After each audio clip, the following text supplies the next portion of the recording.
Mi sentite? Sì. Bene. Allora, è doveroso una presentazione, anche se insomma, la maggior parte di voi mi conoscete. Allora, sono Cavallari Maria Cristina, sono funzionario dell'Agenzia regionale dell'ambiente ARPA Veneto e mi occupo di appalti pubblici, però la materia nel mondo degli appalti pubblici è molto vasta e ci sono diversi settori. Io principalmente mi occupo di acquisti di beni e servizi nel sottosoglia. Sono però una specialista degli acquisti, che vedremo anche questa mattina, nella piattaforma acquisti in rete di Consip, ok? Quindi nella piattaforma informatizzata che il Ministero dell'Economia e delle Finanze ha messo a disposizione per tutte le realtà pubbliche dove abbiamo l'obbligo di acquisire beni e servizi. La mia specialità è questa, è abbastanza settoriale ma è molto importante perché dalla direttiva europea 24, che vedremo anche stamattina, praticamente avremo l'obbligo entro il 18 di ottobre di quest'anno di fare tutti appalti informatizzati, ok? Quindi il mio settore è molto di nicchia, molto particolare, e io mi occupo anche di centrali di committenza, di aggregazione degli acquisti, sono anche un esperto del settore della logistica. Poi capirete il perché durante il corso della mattinata che vi spiegherò la lezione, capirete anche quanta importanza ha l'aggregazione delle procedure di gara e l'analisi dei fabbisogni, ok?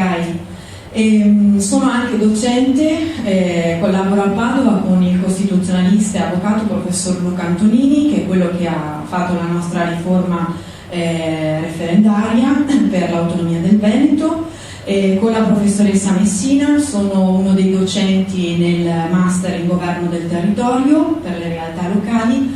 Sono anche docente dell'Accademia ANCI e UPI a livello nazionale, quindi insegno a tutte le realtà comunali sul territorio nazionale come si effettuano le procedure di appalto nella piattaforma acquisti in rete di Consip, in particolare nel cosiddetto MEPA, il mercato elettronico della pubblica amministrazione, che vedremo anche stamattina. Poi dal 31/12/2016 ho voluto fare un'innovazione, l'Agenzia regionale per l'ambiente è la prima amministrazione pubblica in Italia ad essere presente nella piattaforma che vedremo questa mattina con due vesti giuridiche. Siamo pubblica amministrazione che acquistiamo, facciamo procedure di gara all'interno della piattaforma, ma siamo anche impresa pubblica e quindi se qui tra di voi c'è chi ha una sua impresa che lavora con la pubblica amministrazione, noi siamo iscritti anche come impresa e forniamo servizi alle pubbliche amministrazioni del territorio del Veneto, a tutte le realtà comunali e provinciali per l'impiantistica. Quindi sostanzialmente io vedo, e sono praticamente credo l'unica in Italia attualmente, che vede la piattaforma acquisti in rete a 360 gradi, lato pubblicistico, lato impresa privata, ok? Quindi posso supportare sia le amministrazioni ma anche le imprese. Spesso mi succede di interagire con le imprese private perché si devono iscrivere alla piattaforma e quindi non sanno come procedere. Ecco, di recente sono stata nominata da Itaca consulente esperto e ricercatore nella mia materia specifica proprio per gli acquisti centralizzati e gli acquisti sul mercato elettronico. Voi sapete che Itaca, per chi non lo sapesse, è la massima organizzazione a livello di appalti pubblici che collabora con la Presidenza del Consiglio dei Ministri, quindi insomma la massima autorità, il gruppo più esperto in campo che dà supporto a tutta la pubblica amministrazione ma anche proprio al governo italiano, e ha fatto un avviso dove ho partecipato e c'è praticamente loro simpaticamente si definiscono blacklist perché siamo visti come le pecore nere, insomma, che aiutano le pubbliche amministrazioni. Siamo a loro disposizione per l'efficientamento dei conti pubblici. Non ultima sono anche buyer specializzato per l'efficientamento sanitario. Sono anche iscritta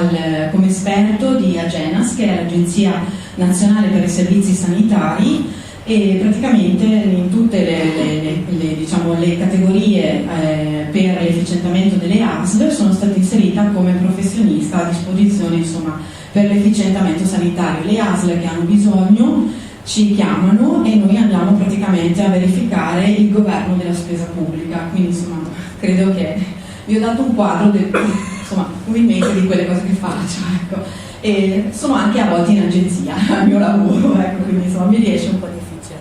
Vi ho fatto venire davanti questa mattina perché a me piace molto interagire con le persone, quindi ecco, volevo chiedervi, c'è qualcuno che conosce il mondo degli appalti, si è interfacciato o siete tutti proprio a digiuno? Ok, va bene, allora praticamente io vi faccio un po' le slide, però poi vi farò vedere la piattaforma e poi soprattutto cercherò di farvi gli esempi pratici in modo tale che andate sul campo, soprattutto guardo gli amici di Maserà, perché se andate, insomma, se vi ponete come competitor per governare un territorio, sappiate che gli appalti pubblici, ahimè, la fanno da padrona.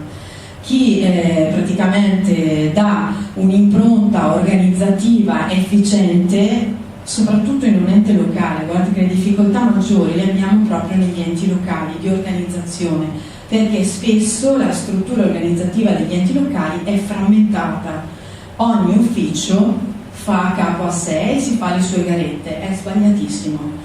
Vi manderò anche la mia pubblicazione sulle centrali di committenza che ho fatto nel 2016, è stata pubblicata da IPSOA su tutto il territorio nazionale ed è stata presa dalla GENAS proprio come praticamente fonte di esempio per come si costruisce una centrale di committenza. Vi spiegherò tutti questi concetti che sono importantissimi per il risparmio pubblico. L'appalto non è la minor cosa sostanzialmente, cioè fare una procedura di gara alla fine è la cosa minore, ok? Cioè bisogna fare un lavoro prima. Quindi se si parte con diciamo un background corretto prima, si arriva a fare una procedura che alla fine non vi accorgete neanche, cioè va avanti da solo, ok? Adesso vi commentiamo alcune slide che vi ho fatto, sono a focus perché comunque avrete a disposizione, allora innanzitutto vi ho scaricato l'ebook aggiornato da appalti e contratti del codice degli appalti, dove vedete il decreto 50 del 2016, lo vedete aggiornato al correttivo di maggio 2017, perché comunque sia il nostro legislatore ha posto delle modifiche, anche perché ci sono state insomma un po' delle rivoluzioni in campo da parte anche soprattutto delle imprese che hanno trovato enorme difficoltà in questo nuovo codice degli appalti e vi spiegherò anche il perché di questa cosa.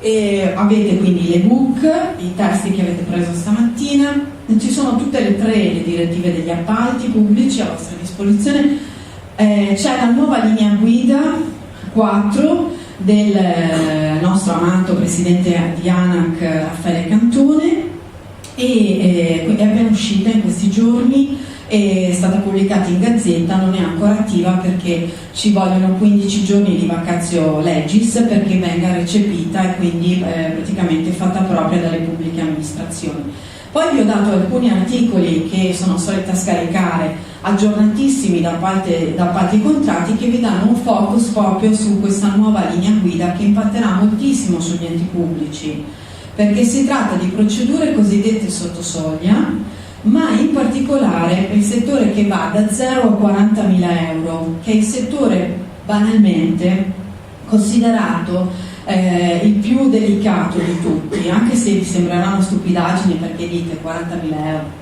Se guardiamo il settore sanitario dite ma cosa vuoi che sia? Bene, allora il comune di Padova è sotto lente di ingrandimento per gli acquisti proprio di questi importi del sottosoglia da 0 a 40.000 euro, ha avuto dei problemi. L'Università di Padova, abbiamo avuto purtroppo una ventina di funzionari indagati per corruzione quest'anno, anzi fine anno scorso, proprio per questo settore. L'autorità sta monitorando in primis gli acquisti da 0 a 40.000 euro. Perché vi dico questo? È il settore più sensibile, dove spesso viaggiano gli amici degli amici, no? Se non si fanno le procedure correttamente con trasparenza, sostanzialmente è il settore più sensibile, perché viene definito il settore degli affidamenti diretti, ok? Cantone adesso è uscito con la nuova linea guida proprio per diciamo, mettere mano con ulteriori imposizioni in questo settore delicatissimo.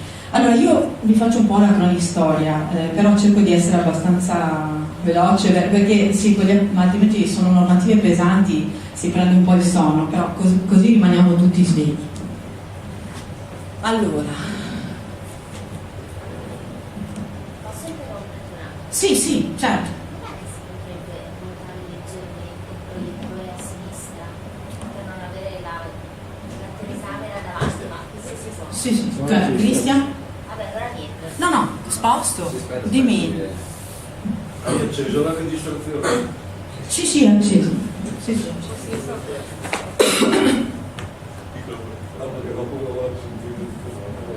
Vabbè, dopo toglieranno sti pezzetti.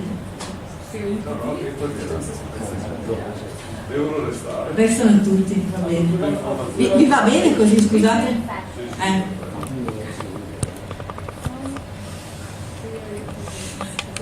Non cancellare quello che è stato detto Fino a prova contraria.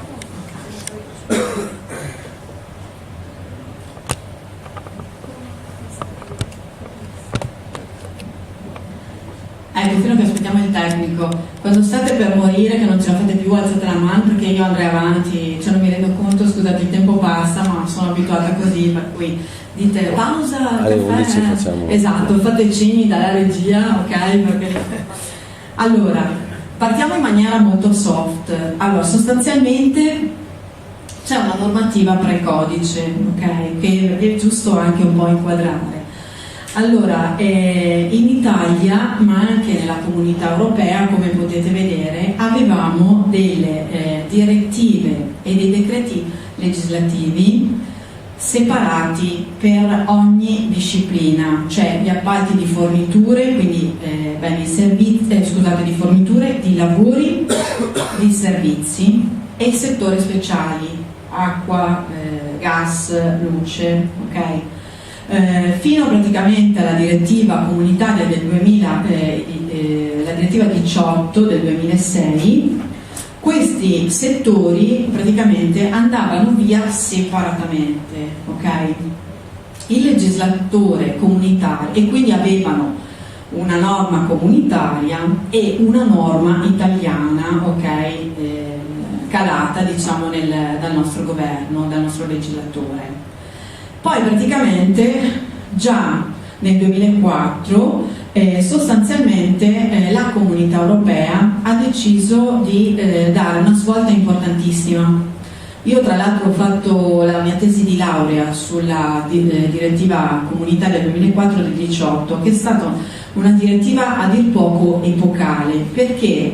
Perché ha avuto l'idea e l'innovazione di aggregare tutte le procedure di appalto in un'unica direttiva comunitaria, cioè abbiamo appalti di lavori, servizi e forniture, tutto insieme, ok?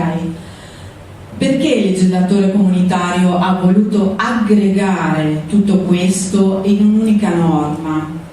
Per dare uniformità, perché spesso nella suddivisione, vi insegnate voi benissimo, si crea confusione. Si crea anche disparità di trattamento. Se faccio un passo indietro, probabilmente negli anni ne avete sentito parlare, la legge 109 del 94 altro non è che la famosa Merloni per i lavori pubblici. Allora, io non sono esperta di lavori pubblici perché vi assicuro che è un mondo grandissimo a parte, mi occupo di servizi e forniture. Tuttavia è bene dirle queste cose perché ad esempio solo della normativa per i lavori pubblici sono intervenute credo 4 o 5 revisioni, cioè avevamo la Merloni 1, 2, ter, quater, cioè alla fine praticamente uno che lavorava nel campo dei lavori pubblici, attenzione, quando dico uno che lavorava significa che la conoscenza normativa deve essere non soltanto da parte del funzionario della pubblica amministrazione che la applica, ma anche dell'impresa, chiaro? Cioè l'impresa deve essere allineata e attenersi alla norma di legge che obbliga a determinati passaggi. Ecco perché avevamo, come vedete, qui un mondo variopinto, ognuno andava per la sua strada, poi le forniture e i servizi erano altri due mondi separati, paralleli, che non si incontravano mai purtroppo, ok? Quindi a livello comunitario la comunità europea, dopo attenti studi di valutazione di impatto anche di queste regole pubblicistiche, ha deciso di unificare, perché nell'unificare si semplifica anche, no? Cioè, se noi praticamente abbiamo delle modalità procedurali di acquisto uguali o quantomeno insomma allineate, similari per tutte e tre le necessità, quindi forniture, lavori e servizi, riusciamo anche ad avere un team preposto alle procedure di gara più omogenizzato. Sottolineo comunque il fatto che comunque sia restano comunque due mondi separati, uno è quello dei lavori pubblici, l'altro è quello dei beni e servizi. Perché sottolineo questo aspetto? Pur nonostante la direttiva comunitaria, la 18, abbia fatto questo sforzo enorme, perché abbiamo anche importi. Il valore economico è ben diverso tra un appalto di servizi e forniture rispetto a un appalto di lavori, ok? Il mio minimo range di 40.000 euro, loro hanno 150.000 euro. Cambia, no? Prospettiva. Cioè quello che per me risulta piccolo, già guardando loro risulta molto grande, ok? Anche perché poi salendo loro le procedure sotto soglia arrivano anche fino a circa 1 milione di euro. Le mie sono 221. Cambia la dimensione, cioè non sembra, ma l'ottica di approccio giuridico normativo è completamente diversa. Ecco perché poi tra l'altro dovete anche pensare che abbiamo anche nell'ottica di programmazione degli acquisti e dei lavori, abbiamo anche un programma diverso, completamente diverso, proprio perché l'impatto economico dei lavori pubblici è molto alto, ok? Quindi e devono avere un team di esperti non da poco sostanzialmente, perché comunque stiamo mettendo in campo opere pubbliche, stiamo spendendo soldi vostri, miei, dei cittadini, quindi dobbiamo farlo con cognizione di causa. Spesso però i 40.000 euro miei di beni e servizi e i loro 150 sono bruscolini, perché nei lavori pubblici dovete pensare che sono veramente bruscolini, cioè per chi fa un appalto di lavori con 150.000 euro non mi posso neanche una buca sulla strada, ok? Ecco perché vi dico che la disparità economica è sostanziale. Allora, quindi è chiaro questo?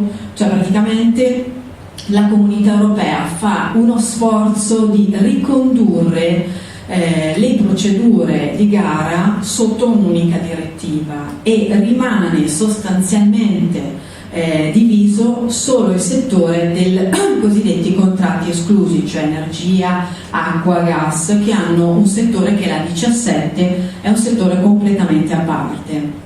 Nella nostra precedente vita pubblicistica degli appalti abbiamo praticamente il vecchio codice degli appalti che quindi la direttiva 18 viene recepita dal governo italiano con il decreto legislativo 163, che è il nostro vecchio codice dell'ISE, cosiddetto il codice dell'ISE. Allora, purtroppo, ahimè, io che ho avuto la fortuna di studiare la direttiva comunitaria 18 per la mia tesi di laurea e raffrontarla con il nuovo codice, cioè non questo attuale ma il precedente, vi assicuro che praticamente noi italiani riusciamo a fare di tutto un abominio e di più.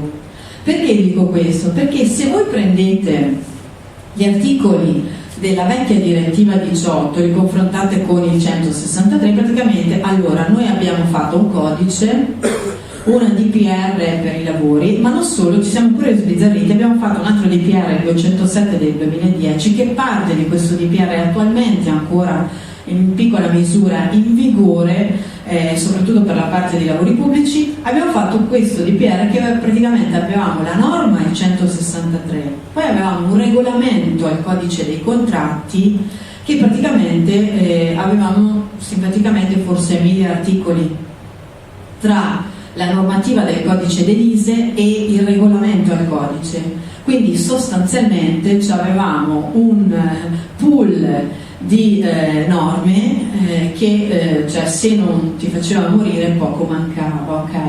In realtà la direttiva di 18 era semplicissima, perché se non ricordo male costava di circa una settantina, ottantina di articoli. Ecco, noi solo del regolamento al codice degli appalti ne avevamo oltre 300. Quindi metteteli insieme, capite bene le difficoltà che può avere un'impresa, cioè un'impresa privata, ok? A dipannarsi su questo sciame di norme, ma anche cioè, un funzionario pubblico. Provate a pensare, io allora, nelle realtà grandi abbiamo meno di difficoltà, però guarda i piccoli comuni, guardate che nei piccoli comuni è una tragedia, perché uno deve sapere di tutto di più, è impossibile, cioè deve essere l'esperto di tutto e di più, anche no, dico io personalmente, ok? Si fa fatica enorme, ok?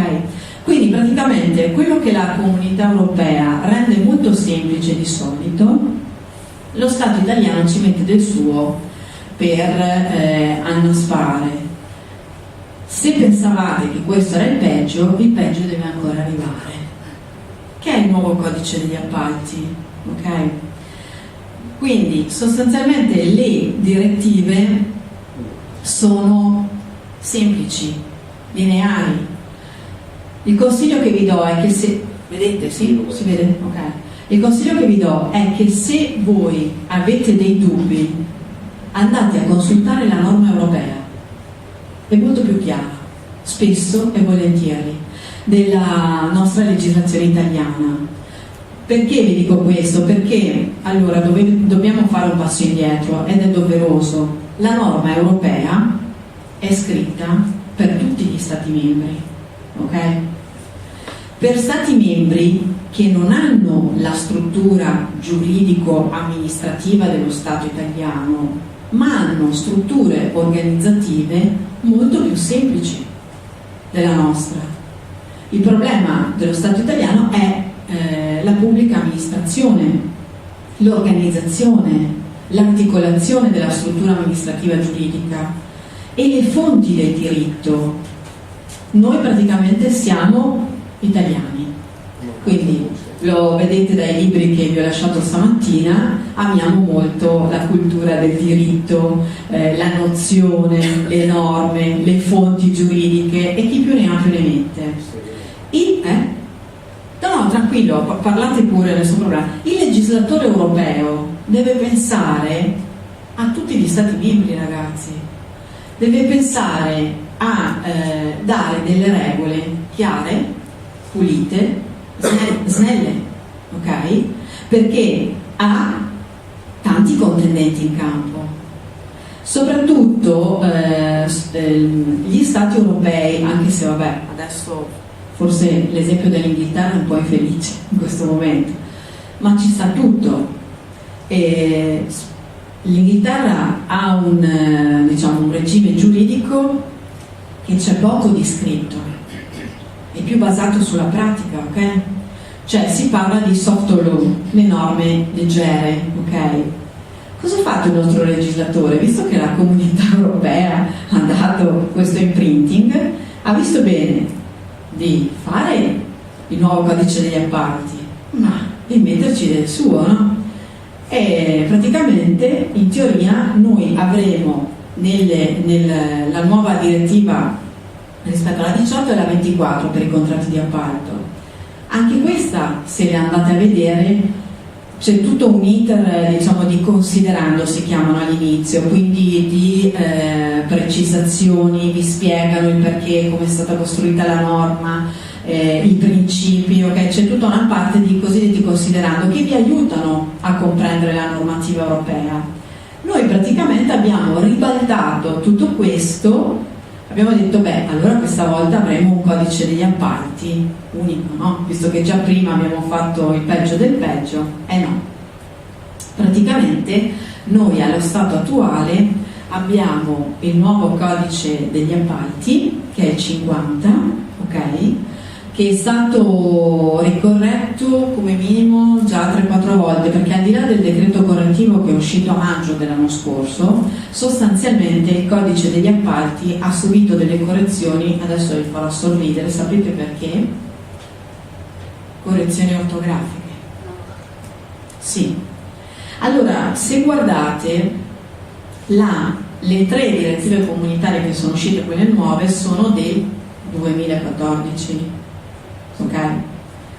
Il nostro codice degli appalti è del 2016. 2 anni per correggere. Bravo. No, piano. Allora, hanno fatto il nuovo codice degli appalti in 3 mesi. A ridosso della scadenza, sapete, la normativa comunitaria entra. Questo tipo di norma è obbligatoria e se tu Stato italiano non fa niente è self-executive, quindi viene recepita così com'è. E io avrei detto, meglio, perché visto quello che si sono pensati di fare, siamo fuori da ogni grazia di Dio. Allora avevano a disposizione 2 anni. Sapete che se non fate niente entra direttamente la direttiva in determinati settori, ok? Ma se volete fare qualcosa dovete farlo nei tempi che la Comunità Europea ci ha dato, anche perché altrimenti incorriamo in sanzioni, paghiamo. Lo Stato italiano tra l'altro è quello maggiormente sanzionato per il non corretto adempimento in tempo reale delle direttive che emana la Comunità Europea. Questo codice nuovo degli appalti è stato scritto in 3 mesi. Quindi avevamo 2 anni di tempo, il governo italiano ci ha impiegato 3 mesi. Gli ultimi 3. Bravo, gli ultimi 3, ok? A ridosso della scadenza e sostanzialmente per questo vi dico che è stato rivisto, perché se voi scrivete un codice degli appalti come 4 amici al bar e vi trovate in qualche sera tempestosa, va bene, davanti a una buona bottiglia di vino, capite bene, adesso io sto un po' insomma sdrammatizzando la questione, capite bene però che, cioè, voglio dire, anche se metti in piedi, tra l'altro avevano nominato, tra cui c'erano anche i colleghi di ANCI, avevano nominato un tavolo tecnico che aveva il compito insomma di predisporre il nuovo codice degli appalti. Questi hanno fatto il loro lavoro, hanno studiato, nessuno. A 3 mesi di scadenza dalla direttiva europea sostanzialmente si sono svegliati tutti, sono saltati sulla sedia, bisogna fare il nuovo codice degli appalti, come si fa, ok? Quindi vi lascio immaginare che cosa ne è uscito. Detto simpaticamente, un abominio sarebbe insomma anche simpatico. Ecco perché è stato necessario poi a distanza nei mesi successivi di fare qualche restyling, no? Proprio per correzioni, mere correzioni ortografiche. Allora, se siamo cittadini di uno Stato italiano, a me sta cosa ha fatto girare parecchio.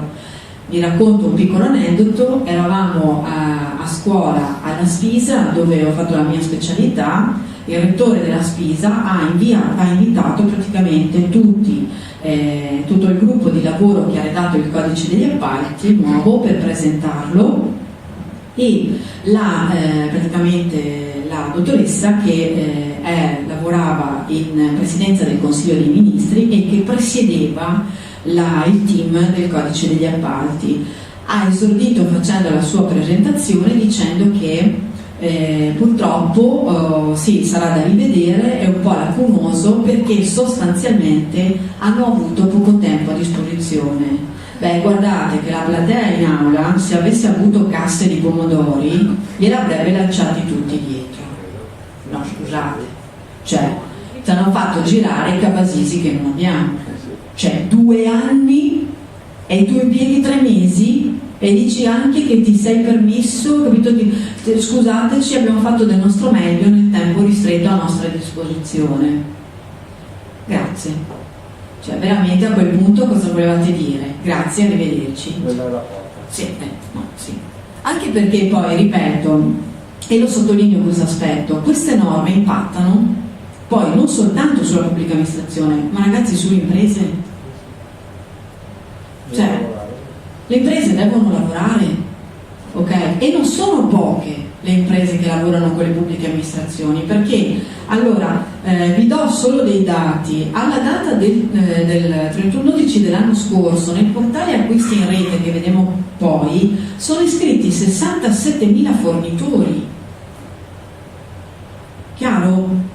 Non sono pochi, ragazzi, cioè sono numeri che è bene che sappiate, sono 67.000 fornitori e 35.000 sono le amministrazioni pubbliche iscritte al portale. Fatevi un po' di conti, ok? Quindi la gente deve lavorare, devi dargli delle norme operative, funzionali, chiare, ok? E poi soprattutto come amministriamo gli enti locali?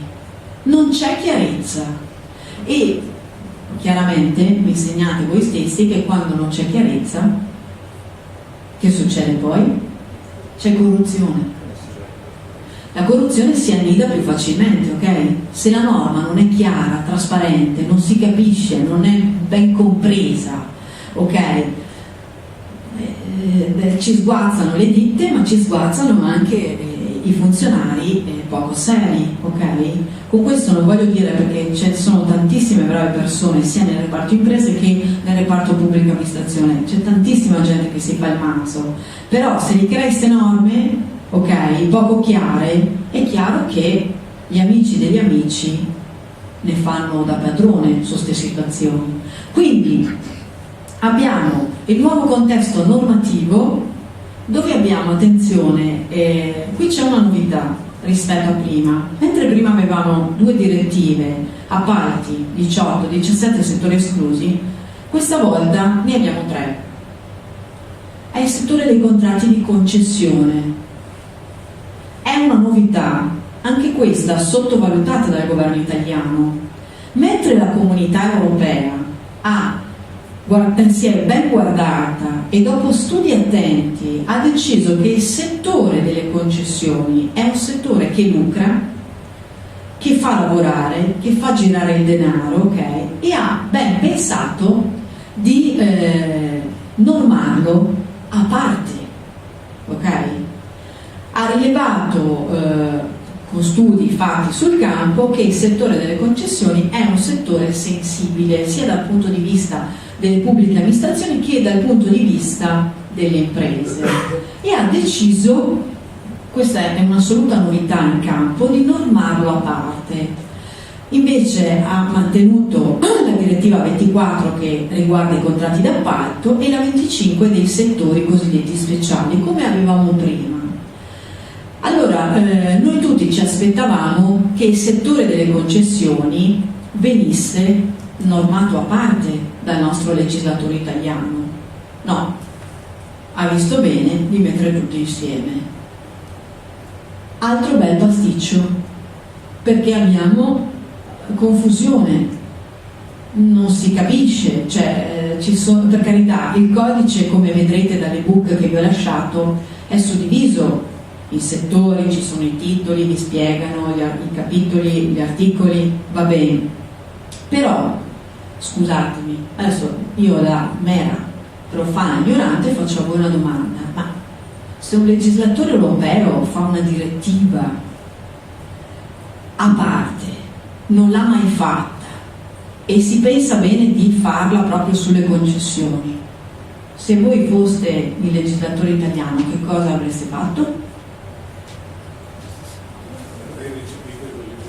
Ecco, appunto, perché abbiamo recepito la direttiva 24 del codice degli appalti, l'abbiamo recepita con un decreto dove è stato messo beni, servizi, forniture come era prima. non avrai messo il settore delle concessioni così delicato. Tra l'altro guardo gli enti locali. Il settore delle concessioni impatta soprattutto negli enti locali, è un settore delicatissimo, è un settore dove se si gestisce in un certo modo si fanno fare, ragazze, fa fare l'impresa, ma fa affari anche la pubblica amministrazione. Ecco perché la Comunità Europea ha deciso di porre una norma dedicata al governo italiano, il legislatore italiano ha messo tutto insieme. Dimmi.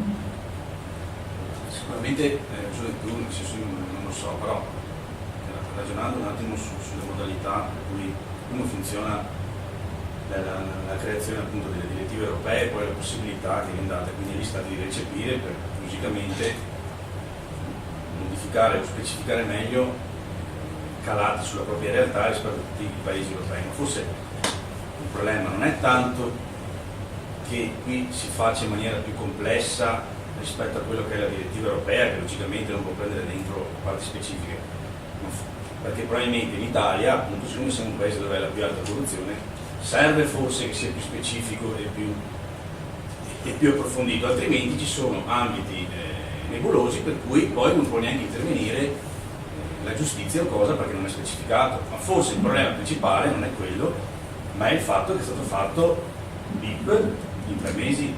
Questo è il punto. Sì. Secondo me. Allora, per rispondere un po' alla tua giusta osservazione, è vero purtroppo il governo italiano in Italia la corruzione è a livelli non da poco, visto che comunque il governo italiano ha pensato di istituire un'autorità ANAC, che la vedete qui, gli atti di ANAC, ok? Ha pensato di istituire un'autorità sul campo sovrana che detta praticamente, in teoria dovrebbe dettare regole di buona norma, insomma indicative, è deputata anche a redigere il piano triennale per la corruzione, dal quale poi tutti gli enti si rifanno, devono prendere obbligatoriamente spunto e trasferire diciamo gli input che l'autorità dà sul piano triennale per la corruzione all'interno delle nostre pubbliche amministrazioni. Tutti noi abbiamo un piano della pubblica amministrazione sulla corruzione pubblica, ok? Tutti, è obbligatorio averlo, ok? E quindi è giusta la tua osservazione, perché chiaramente se metto rispetto agli altri stati europei un'autorità in campo che si occupi di pubblica corruzione, forse qualche problemino l'Italia ce l'ha, ok? Il problema è che la corruzione si annida in primis chiaramente nel settore degli appalti, ma non solo, perché i settori più a rischio, definiti a rischio nel piano triennale per la corruzione, sono gli appalti, il personale, ragazzi, i concorsi pubblici. Guardate che quando parliamo di corruzione non sottovalutiamo la bestia dei concorsi pubblici. Attenzione, perché è vero che posso fare corruzione con gli appalti, ma vi posso dare dimostrazione che faccio molto di peggio nel settore delle assunzioni pubbliche.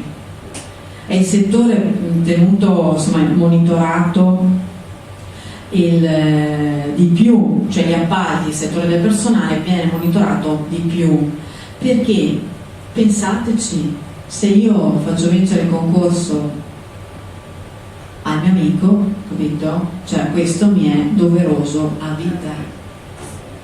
Non ti do un appaltino, capito? Ti faccio vincere, cioè che mi metti a posto i bagni dell'università, ok? No, mi sei obbligato a vita, ok? È lì purtroppo che si annida la più alta corruzione, nelle assunzioni pubbliche, perché poi quello mi è devoto a vita. Attenzione, banalmente, più si sale di sfera, di grado, e più il tasso corruttivo aumenta, perché se io metto nei vertici della pubblica amministrazione le persone giuste al posto giusto, guardate che adesso simpaticamente anche se meno male siamo tutti del movimento, guardate che il movimento può anche vincere le elezioni. Se non ha messo le persone in determinati posti chiave, non fa nulla. A Roma non fa nulla. Un esempio è la sindaca Raggi.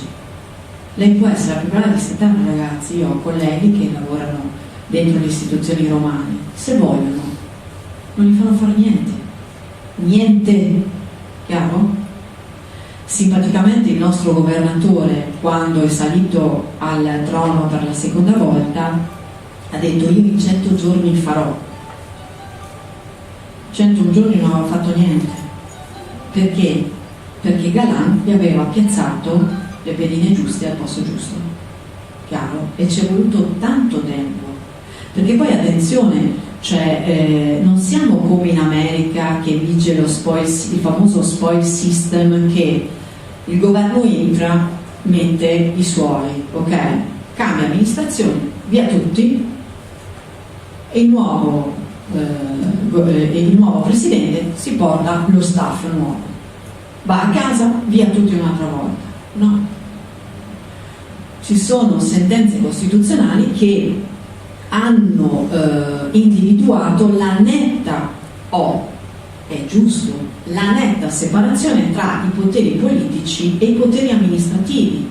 Cioè chi amministra, ok? I dirigenti anche negli enti locali devono amministrare in base alle norme giuridiche, non in base alla volontà del sindaco, ok? Anche se giustamente deve essere calato nel programma, chiaramente di governo, deve essere attuato, ok? Il programma di governo all'interno degli uffici. Ma io non posso fare determinate cose se la norma non me lo consente, chiaro? Quindi in realtà il tasso di corruzione in Italia è abbastanza elevato. È giusto l'osservazione che faceva il collega, forse noi abbiamo un problema di ribattere certi concetti, di essere più pesanti, ok? Sì, c'è il rovescio di questa medaglia, ed è, direi simpaticamente, orrendo o bruttissimo e dir poco. E un esempio purtroppo è il nostro codice nuovo degli appalti. Nel precedente codice degli appalti un articolo dava delle regole chiare. Nel nuovo codice degli appalti, abboniamoli che l'hanno fatto in 3 mesi, tutto quello che volete, a domanda non c'è la risposta, non la si trova. Spesso la risposta la troviamo in più articoli ed è pure interpretabile. E questa volta, rispetto al precedente, se prima avevamo un codice degli appalti e avevamo un regolamento al codice, adesso sostanzialmente hanno fatto ancora di meglio, cioè il peggio del peggio. Perché? Perché non soltanto abbiamo il codice degli appalti in campo, ma abbiamo bensì, o meglio, avremo, si stima che avremo un pool di atti che non sapremo neanche più dove guardare per applicare le norme degli appalti, perché avremo circa 51 decreti ministeriali, okay, che dovrà emettere il Ministero dei Trasporti, anche dell'Economia e delle Finanze. Abbiamo gli atti dell'ANAC, dell'autorità, gli atti dell'autorità che in questo momento sono abbastanza pesanti.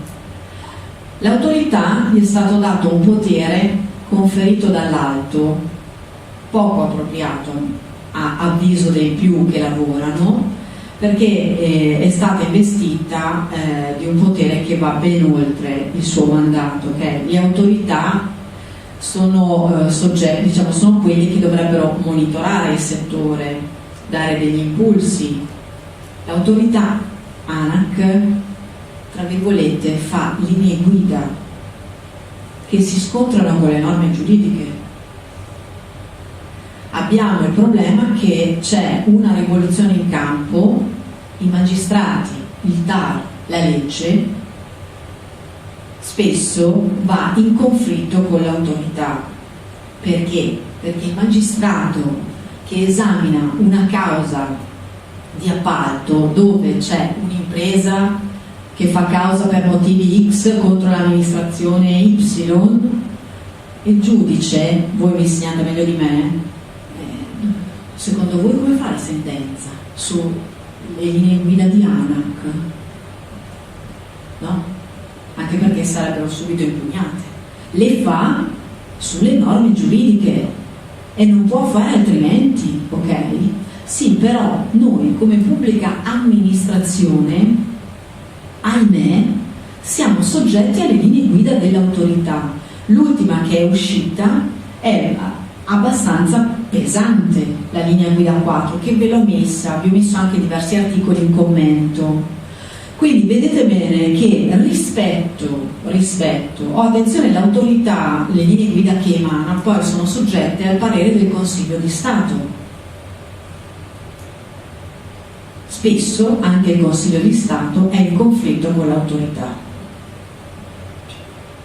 Quindi vi ho reso il quadro. Ecco. Di fronte a tutto questo, mi spiegate che sentenze potrebbero venire fuori? Allora, per rispondere al quesito, insomma, la parentesi creata da lui, è un bel casino. Perché nonostante noi, come dicevi tu prima, dobbiamo stare attenti per la corruzione, bene, nessun problema, ma le norme devono essere chiare. Preferisco prendermi la direttiva europea dove A più B uguale a C, non A più B forse da F, parliamone. Il nuovo codice degli appalti è molto nebuloso, facciamo molta fatica a risponderci. Vi faccio un esempio banalissimo. Prendiamo l'esempio del comune di Maserà, ma non c'è, dico Maserà per dire qualsiasi altro. Faccio un affidamento infra 40.000 euro. Allora, posso fare anche un atto amministrativo che è la determina contraria, che riassume la mia piccola procedura che ho fatto, no? Mi abbiamo comprato una macchina, bene. Se vorrei andare a vedere come fare, ok, ho l'articolo 36 del codice degli appalti, il primo comma, la lettera A, che mi spiega, ma non completamente.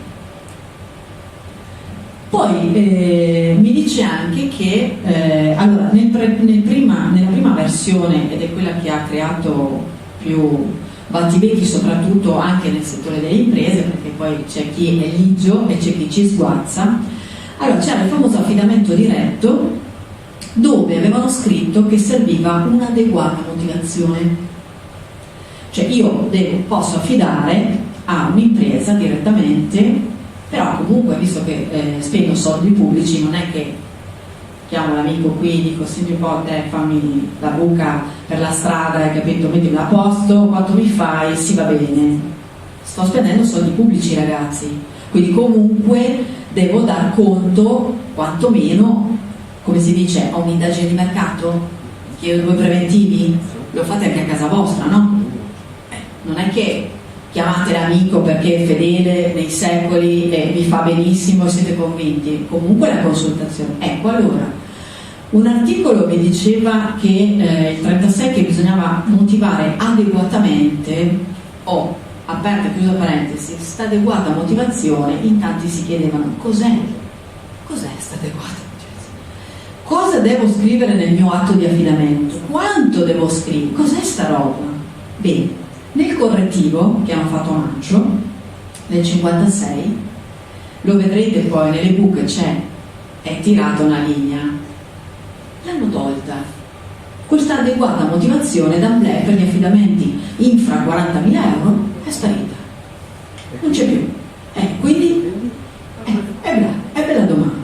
Allora io ho avuto, non dico i nomi per correttezza delle imprese, comunque io ho avuto un paio di imprese che mi dispiace anche perché sono anche imprese serie, ma le ho dovute richiamare all'ordine e intimargli di non mandare in giro certe comunicazioni agli enti pubblici perché stavano creando un'informazione scorretta.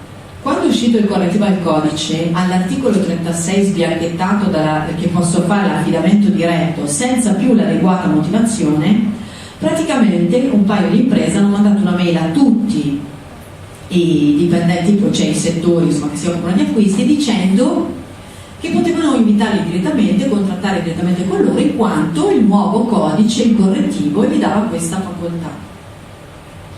Io gli ho detto: non mi permettete di dare informazioni di questo tipo, perché poi se tu non conosci appieno la norma, più di qualcuno ci è cascato, prendeva per buono quello che l'impresa giustamente, poi tra l'altro si firmavano, il nostro legale ci ha detto, quindi pensate cosa ne è venuto fuori, ok?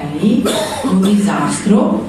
Io gli ho intimato di non mandare via certi messaggi per il semplice fatto che all'articolo 32 del codice degli appalti era stato lasciato la parte dove si spiegava come andava redatto l'atto amministrativo a fronte di un affidamento di tal genere.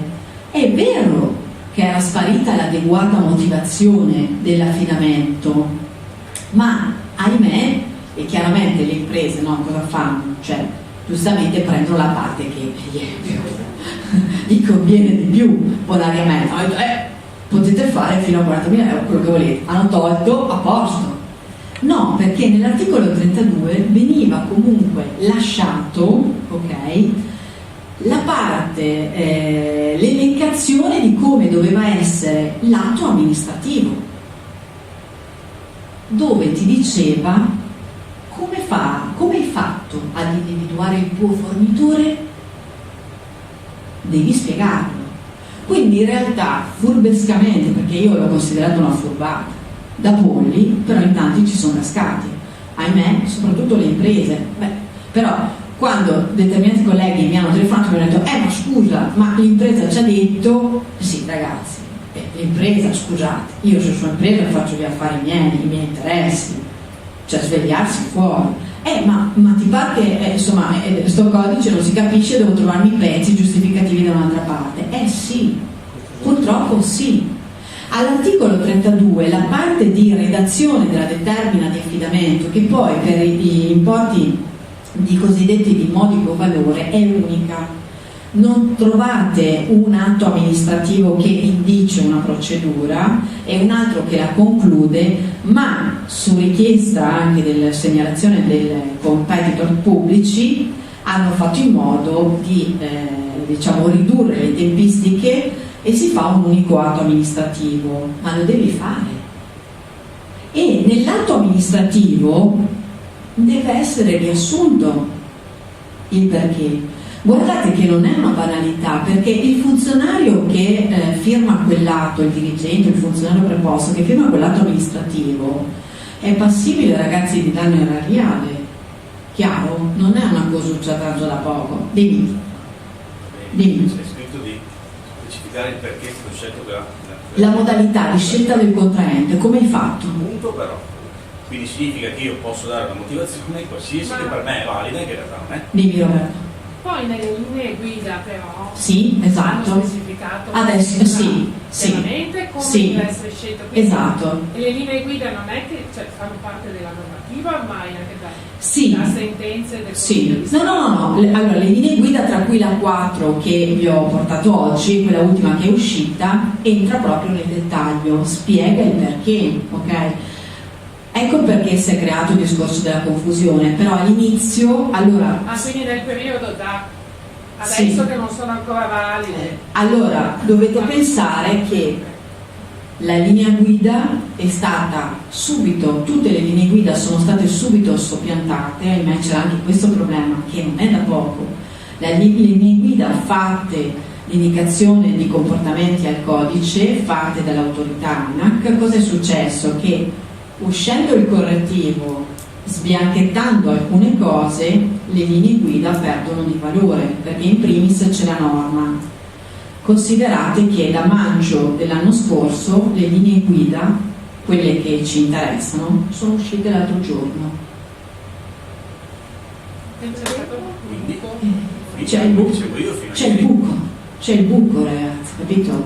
Quindi in realtà chi si faceva abbindolare in senso molto buono del termine, non me ne vogliono, ripeto, le imprese fanno il loro mestiere, perché poi se ci confrontiamo e dici cosa faccio, io ti dico l'articolo 32 dice che tu devi redigere l'atto amministrativo di affidamento che abbia queste voci, tra cui dire come hai scelto il tuo competitor, che comunque sia, attenzione, stiamo spendendo denaro pubblico, non dimentichiamocelo mai. Quindi in realtà io faccio sempre l'esempio del buon padre di famiglia che amministra, voi amministrate i soldi di casa, come fate? Chiedete 2 preventivi, santi Dio.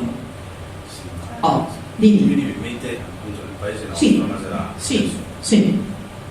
l'appalto che era stato dato per la manutenzione e illuminazione pubblica, che in primo acchito, in principio, può anche non essere sbagliato, nel senso reitero a dare all'azienda, è un'azienda che è locale, del territorio, del nostro comune, questa attività qui. Però se questa azienda qui mi fa 3 volte il prezzo che dovrebbe essere, perde il senso che, anche se sei di Maserati, lo do a te, nel senso, se io ho un'azienda comunque magari un raggio un po' più ampio, ma che ha un prezzo di mercato, la do l'altra, quindi certo. Delle linee guida chiare o nella norma che sia chiaro, perché se mi devi dire motivare solo il motivo, io posso motivare di Maserati, appunto, per me non va bene così, non è la realtà. Infatti, non è interesse pubblico.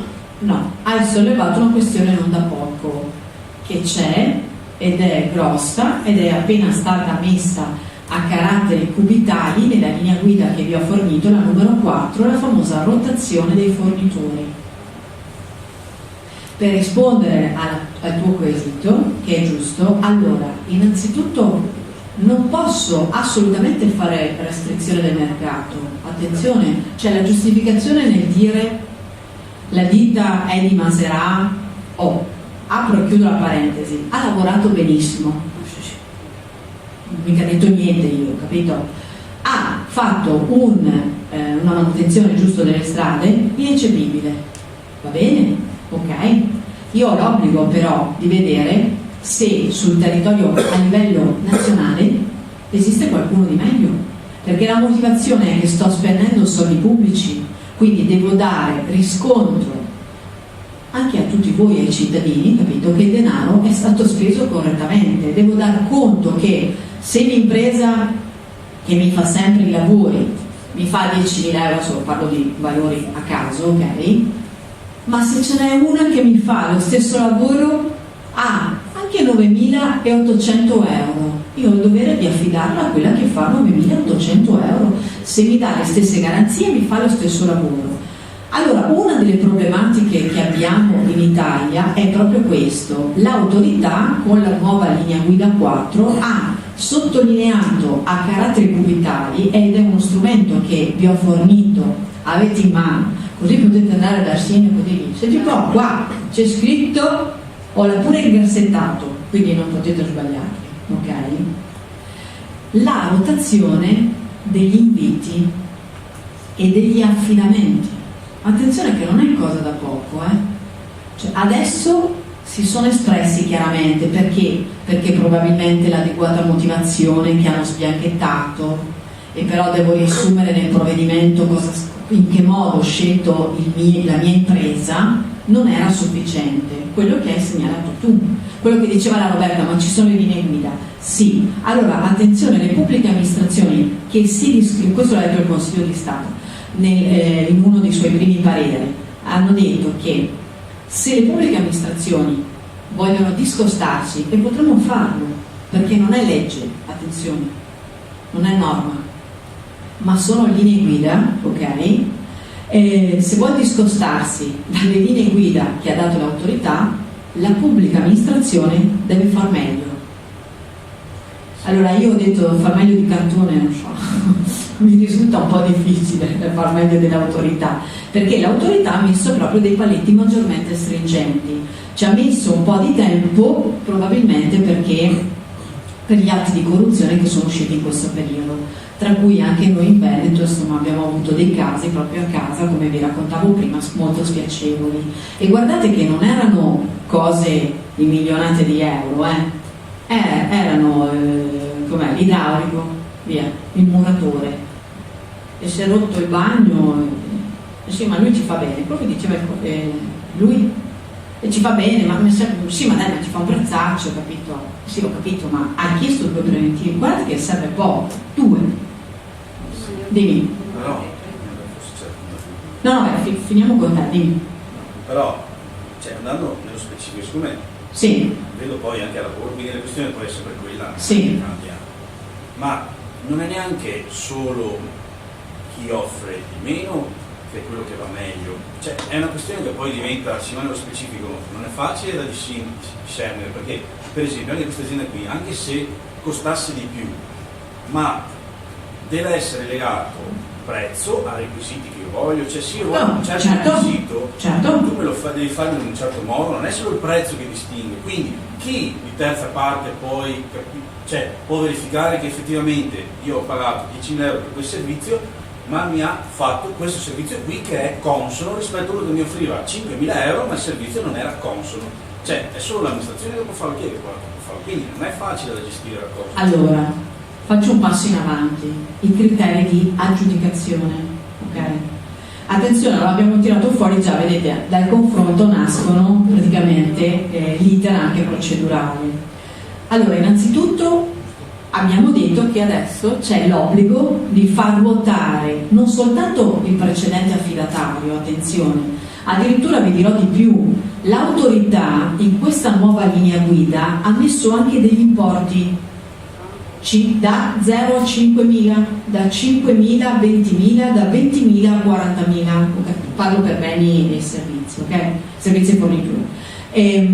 Quindi ha dato degli input anche sugli importi. Allora, per rispondere alla tua osservazione, innanzitutto qui non parliamo di autorità, non parliamo neanche di legislatore italiano, parliamo di autorità europea. L'autorità europea, proprio perché il prezzo la faceva sempre da maggiore, ma poi avevamo le ciofecche delle strade, per esempio, che si rompevano, ok? Ha dato come imprinting primario l'obbligo del criterio di aggiudicazione che sia l'offerta economicamente più vantaggiosa. Attenzione, è un cambiamento netto di tendenza, cioè io devo rapportare il mio appalto con il criterio di affidamento al miglior rapporto qualità-prezzo, che significa che quando scrivo la mia procedura, ok, devo mettere dei criteri qualitativi. Attenzione, che non è che devono essere tanto campati così per far vincere gli amici degli amici, devono essere dei criteri qualitativi oggettivi. Mi viene da pensare che tipo di calcestruzzo utilizzi, ok? Appunto, cioè, ok.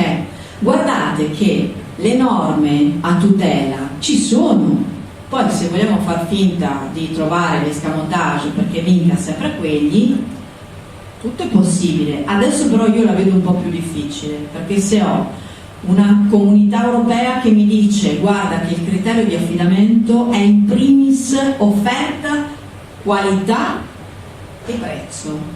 Attenzione che siamo arrivati a livelli qualitativi alti, non da poco.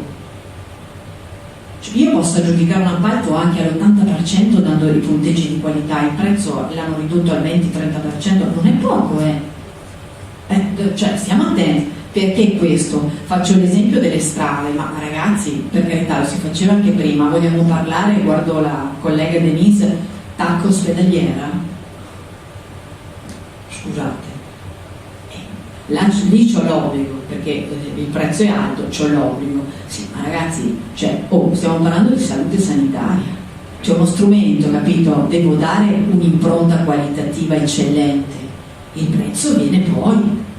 La comunità ha fatto degli studi su questo e si è accorta che la maggior parte, e qua indistintamente però siamo, non è solo il governo italiano, chiariamo questo concetto, indistintamente si è accorta che le procedure, ma anche per velocità, per snellire, venivano affidate spesso e volentieri al criterio del prezzo più basso. E chiaramente, cioè, anche a casa vostra chiamate l'imbiacchino che vi fa. Un conto è quello che vi dà, come si dice, il marmorino, un conto è quello che vi dà 2 mani di bianco. Però attenzione, è Ecco perché quando parliamo di come si costruisce un appalto pubblico ci sono gli specialisti, i famosi buyer vengono definiti. Allora, la corretta gestione di un appalto va fatta dagli specialisti del mestiere. E attenzione, non siamo tutti uguali, perché io per prima non mi metterei mai a fare un lavoro, non ho la cultura, non ho la competenza, quindi in determinati settori c'è chi è lo specialista di quel settore, ok?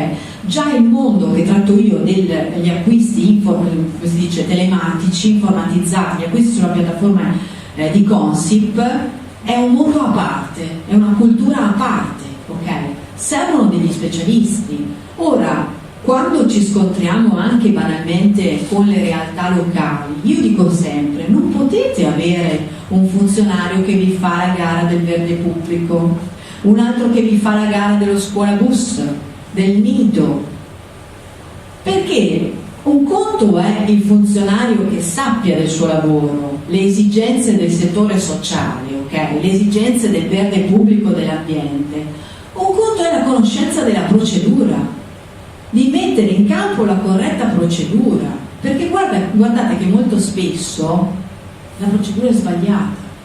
Abbiamo N appalti che vanno deserti, esempio, base d'asta calcolata male. Scusa, cioè fammi capire una roba, ma ci hai perso tutto sto tempo, hai messo in campo delle procedure e ti va la gara deserta. Perché?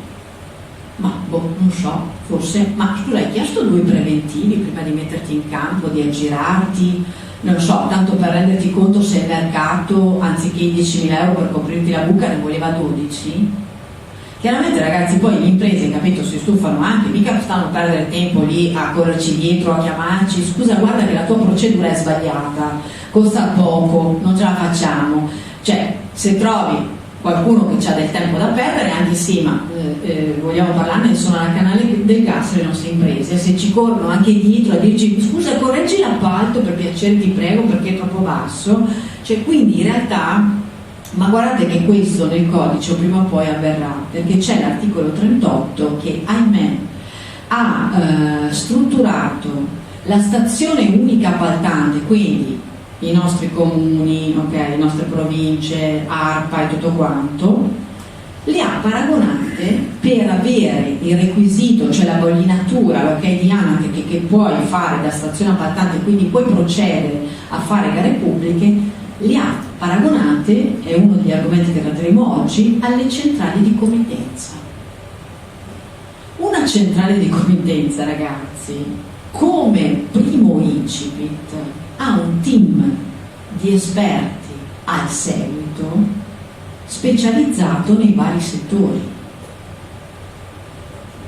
Ecco, altra diatriba in campo che si scontrano i nostri sindaci, cioè voi non lo sapete, ma c'è una forte guerra attualmente in campo perché hanno deciso di fare 200 stazioni appaltanti su tutto il territorio nazionale, attualmente ne abbiamo 35.000. Quindi vuol dire che, adesso banalizzo, il comune di Maserà, il comune mio di Albignase, il comune, non so, qualche altro comune che nel momento in cui l'autorità darà i criteri per avere questa famosa bollinatura che ti dice sì, tu puoi comprarti il materiale, allora al momento si presume che manterranno le declaratorie minime, quindi il comune di Maserà farà acquisti fino ai 40.000 euro, oltre dovrà avere dei requisiti o altrimenti associarsi, cioè andare nelle famose CUC, centrali uniche di committenza, ok? Guardate che l'articolo 38, che se oggi c'è una giornata buia e tempestosa, domani ve lo leggete, è chiarissimo. Addirittura l'autorità e il codice degli appalti hanno previsto dei requisiti premianti, cioè come è strutturato il team e come lavora il team all'interno della CUC a livello qualitativo, chi fa che cosa. Cioè, voglio dire, stiamo andando su livelli molto alti, perché? Perché è normalissimo. Cioè, ripeto, i funzionari di un piccolo comune non possono sapere tutto e quella volta che fanno la gara, cioè devono andarsi a guardare tutto sto fottio di norme, ok? Tutto. Quindi abbiamo il codice dei contratti, i decreti ministeriali che mano a mano usciranno e si stimano 51, gli atti di ANAC, cioè le famose linee guida, che non possiamo discostarsene, come vi ho detto prima, abbiamo l'obbligo di allinearci e quindi di recepirle in regolamenti nostri all'interno delle pubbliche amministrazioni, però possiamo solo andare, discostarsene dagli atti delle autorità solo se la pubblica amministrazione dimostra di far meglio, come? Essendo più virtuosa, sostanzialmente, ok? Dimmi. Sì, no, ma per questo vi ho detto venite davanti, perché il confronto so che... Benissimo, quindi il codice dovrebbe prevedere, non so, c'è l'obbligo quindi per il funzionario dell'amministrazione, quindi un assessore, quello che è, di incaricare un tecnico abilitato che conosca quella materia per poter appunto giudicare i requisiti e le aziende che offrono una condizione migliore. Non di due, dovrebbe, per chiudere il cerchio, l'obbligo dovrebbe essere che quello poi, perché non basta solo il documento con la qualità prezzo, ma quindi stiamo parlando di istruire la procedura di gara, sì. Ma anche la verifica del lavoro poi alla fine sia come no, l'esecuzione del contratto. Scriverlo solo e poi in realtà uno offre e fa diverso, quindi se è fatto così, ottimo, se no ci sono sempre dei buchi in mezzo. No, allora, tra l'altro una parte importantissima, allora la parte primaria importantissima, allora finisco un attimo qua sulle norme e poi vedremo la programmazione. Allora sostanzialmente quindi abbiamo visto che abbiamo il decreto 50, che è il nuovo codice degli appalti, si stima una cinquantina di decreti ministeriali emanati dal Ministero dei Trasporti, gli atti di ANAC, che qui dovrebbero essere circa una decina, ma forse anche di più, perché ANAC impatta non soltanto sulle regole, diciamo proprio delle procedure di affidamento, ma impatta ad esempio anche sull'albo dei commissari di gara. Attenzione, perché comunque un'altra novità è l'albo dei commissari di gara. Non saranno più i funzionari, il segretario, adesso faccio un esempio proprio pratico, a essere componenti di commissioni di gara, ma avremo anche qui l'obbligo di chiamare dei commissari presi da un albo in tutta Italia, ok?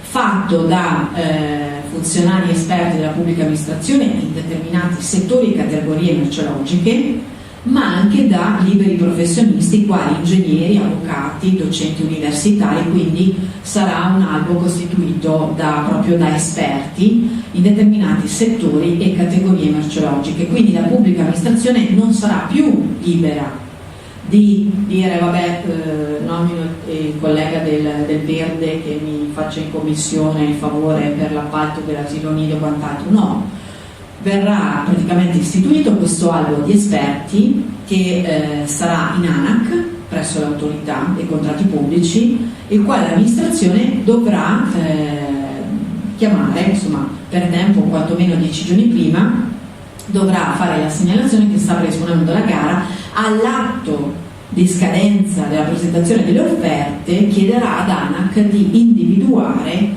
gli esperti, ok, per quella procedura. Quindi ecco perché vi dico, le cose si andranno avanti in un certo modo.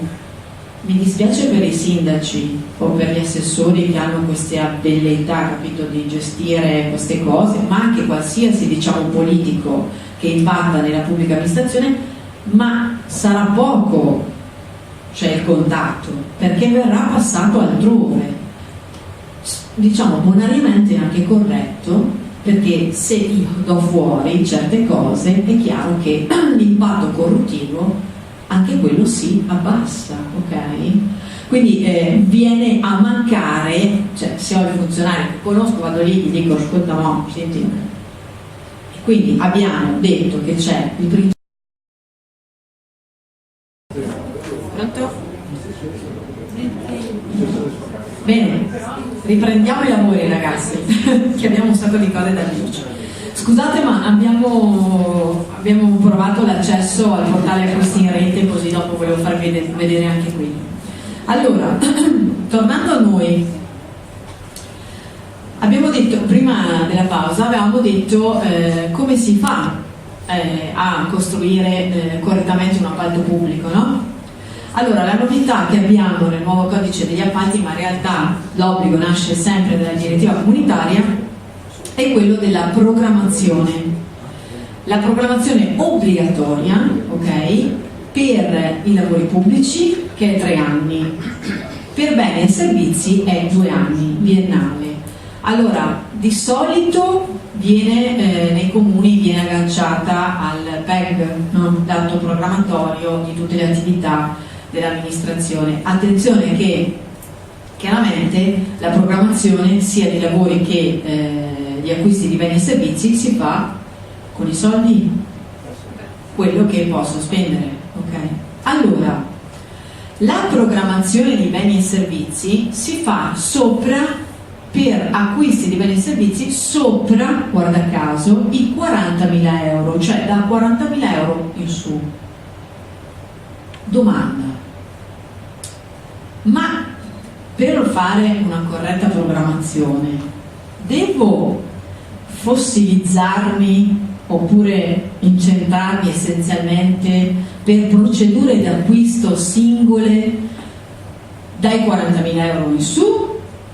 Oppure, è una domanda che vi faccio, come fareste voi? Cioè, come fate a costruire una corretta programmazione degli acquisti? Punto di domanda.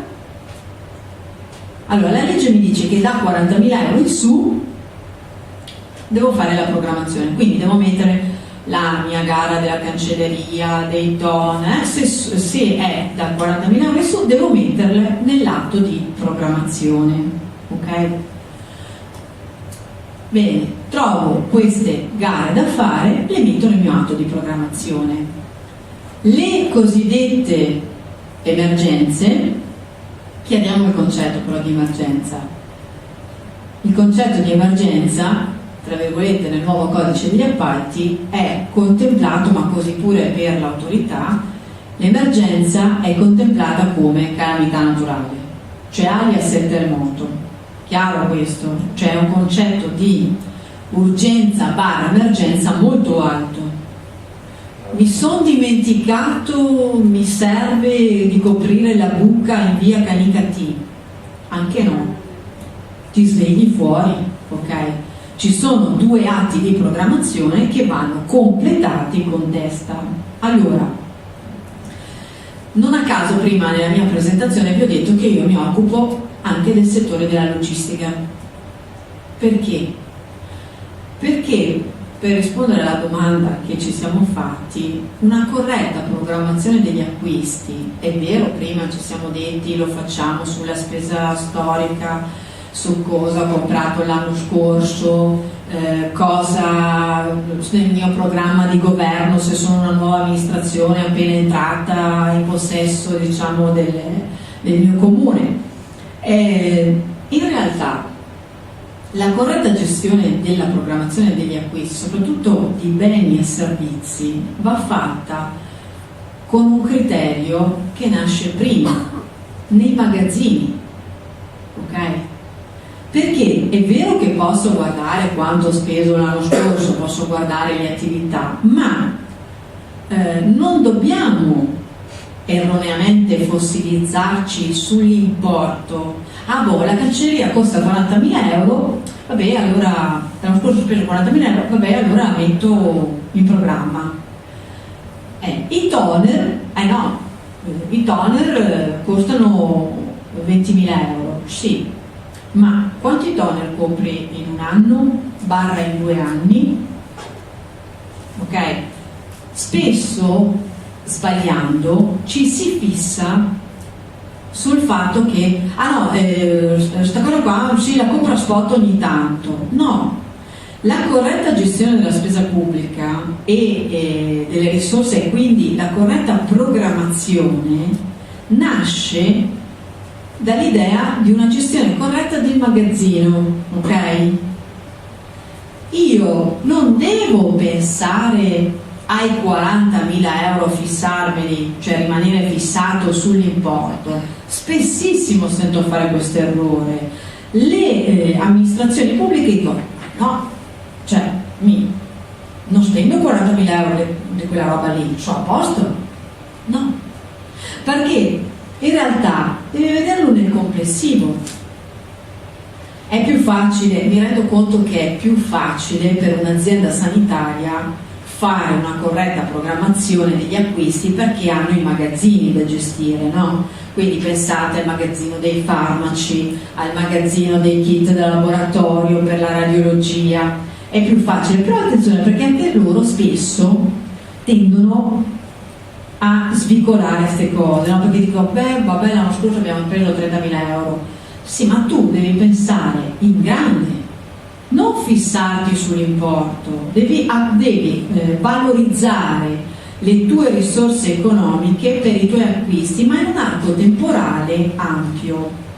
Attenzione che costruire una procedura di gara, se si parte da concetti di questo tipo, cioè da una gestione corretta dei magazzini, la procedura di gara vi viene fuori da sola. Spesso ad esempio non abbiamo tanto tempo, allora mettiamo pere, banane, mele, tutto insieme. Te vedi gare pubbliche, tutti insieme, lotti separati, no, scusa un attimo, ma devono essere anche funzionali. Il codice degli appalti ti dice, tra l'altro abbiamo l'obbligo di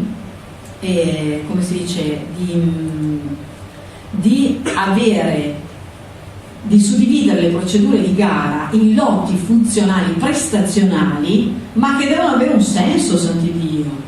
Cioè io non posso fare una gara di farmaci dopo che metto il lotto dei kit radiologici, dopo che ci metto di tutto di più. No, anche no, ok? Spesso, attenzione, guardate che paga di più fare procedure più piccole che procedure elefantiache, mastodontiche, che impegnano l'amministrazione magari per 6 mesi, un anno.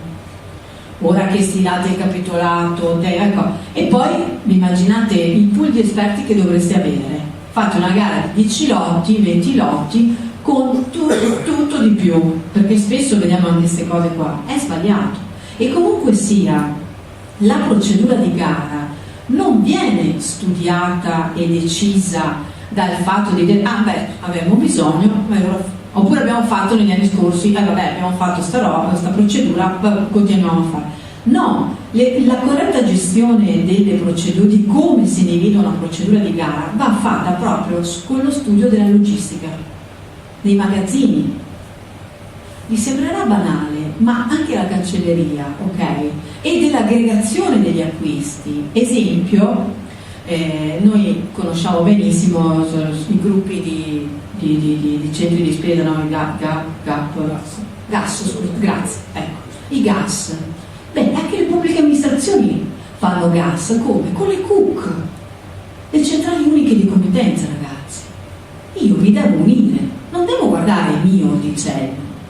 La convenienza nell'appalto ce l'ho se ci uniamo, non se rimaniamo divisi.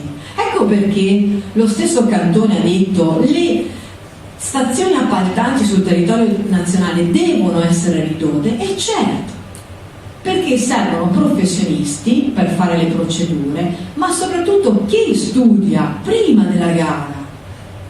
Mi sembrerà una stupidaggine, ma la gara è l'ultimo dei passaggi, l'ultimo dei miei pensieri, perché se io non ho fatto un'analisi corretta dei miei fabbisogni, non ho aggregato correttamente le tipologie di spesa, cioè scusate, le categorie merceologiche, ok, dei miei fabbisogni, qualsiasi tipo di procedura metto in atto, l'ho cannata. Ecco perché prima vi dicevo, spesso succede base d'asta sbagliata, oppure un appalto va a deserto. Sì, perché? Chiedete il perché. Se hai messo 10.000 prodotti insieme che magari non hanno attinenza, ok? Non hanno presa sul mercato. Allora, abbiamo l'obbligo di suddividere i lotti in maniera funzionale. Perché questo? Ed è corretto, finalmente il legislatore europeo si è preso in corpo sta patata per far lavorare le piccole e medie imprese. Una procedura pesante, ok?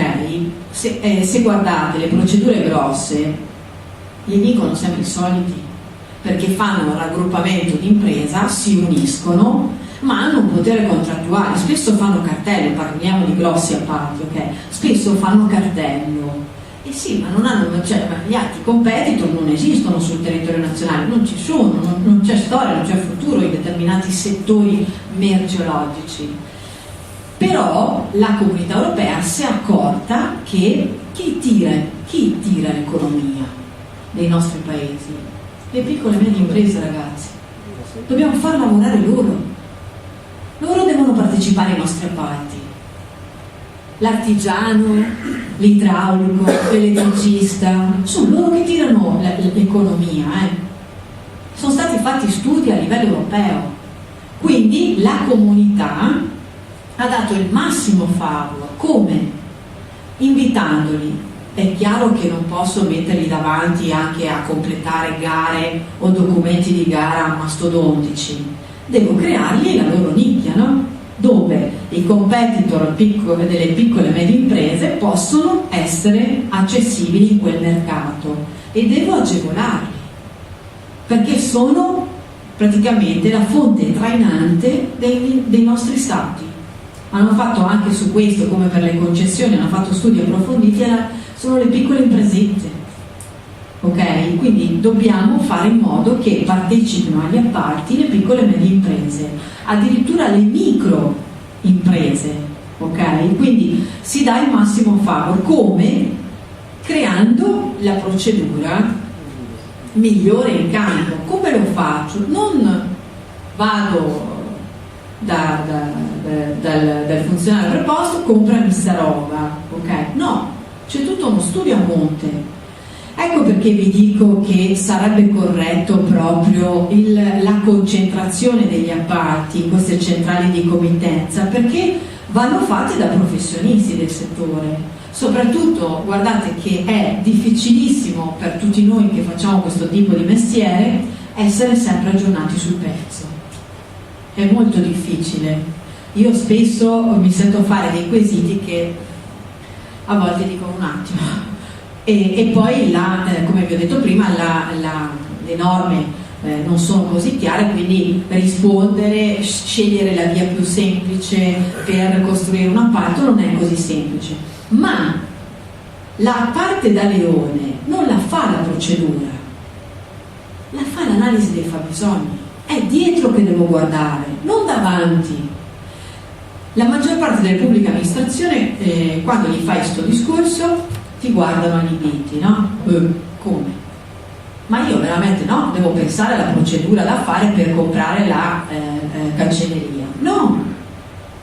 Te devi analizzare le tue esigenze, cosa devi acquistare, che tipo di prodotti devi acquistare. Devi avere un buyer professionista che ti aggrega, che guarda i mercati e ti aggrega quello che devi acquistare in categorie merceologiche e poi ti dice: no, guarda che la tua cancelleria in realtà spendevi 20.000 euro, bene, allora guarda che siccome il mercato tiene il prezzo per 2 anni, la fai per 2 anni e diventa 50.000 euro. Vuoi suddividerla in lotti? Per far partecipare tutte le cancellerie della zona, chi viene cancelleria della zona, benissimo, nessun problema, lotti funzionali, faccio i post-it, faccio le gomme, faccio le matite, ognuno si prende un lotto e siamo tutti contenti. Guardate che tra l'altro la suddivisione in lotti, quando è funzionale però, perché spesso anche questo c'è un concetto sbagliato, no, devo fare la suddivisione in lotti perché sennò vado in guai. No, la procedura deve essere funzionale, perché abbiamo anche dimostrazioni dell'esatto contrario, che spesso l'amministrazione anche qui si fossilizza per ottemperare degli obblighi, no? E fa la suddivisione in lotti. Se non è appetibile per il mercato, la procedura va deserta, ragazzi. Tempo perso per tutti. Spesso abbiamo, mi sembrerà un paradosso, ma spesso abbiamo pochi soldi, o li spendiamo male o non riusciamo a spenderli, perché la gara è sbagliata, la procedura di gara è sbagliata, esce, nessuno ti risponde. Poi a volerla dire tutta in un senso, però, come si dice, a pensarci male ci si azzecca sempre, non si fa peccato. Ecco. Poi c'è un altro aspetto però da tenere in considerazione: attenzione a non costruire procedure di gara cosiddette farlocche, ok?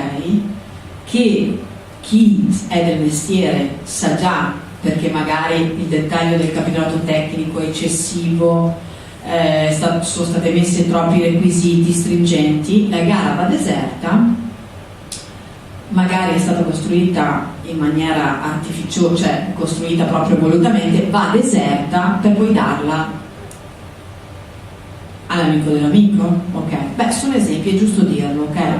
C'è chi lo fa in buona fede e non succede, si sbaglia una procedura, non succede niente, si riaggiusta, però ci sono persone che a volte lo fanno anche. Dimmi Roberta. Ma se va deserta la gara, poi come, cioè, e magari è necessario avere il bene, è possibile poi fare l'affidamento diretto? Qui il giochino. Praticamente, allora tu hai esperito anche una procedura di, come si dice, ordinaria, no? Hai fatto una procedura aperta, tutto con tutti i crismi, e cosa la gara ti va deserta, ok? Poi il legislatore ti dice che se hai necessità devi trovare il modo nel mercato, uno che ti risponda.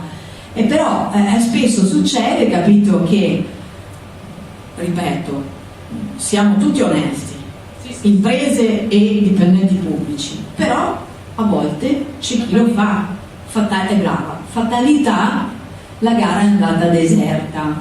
Attenzione, bisogna capire, ecco perché si sposta, cioè è giusto che si sposti il problema, cioè come si dice, il lavoro degli acquisti in mani, intanto chiariamo, in mani non vincolate, no? Perché una centrale di committenza ci sono i gruppi specializzati, c'è chi compra i farmaci, c'è chi compra la cancelleria, c'è chi fa i lavori pubblici, cioè, ci sono il settore di professionisti. Non gli frega niente, ragazzi, che vada lì il sindaco a dirgli: ascolta, per piacere fammi quella gara perché sai, dopo sennò i cittadini mi rompono.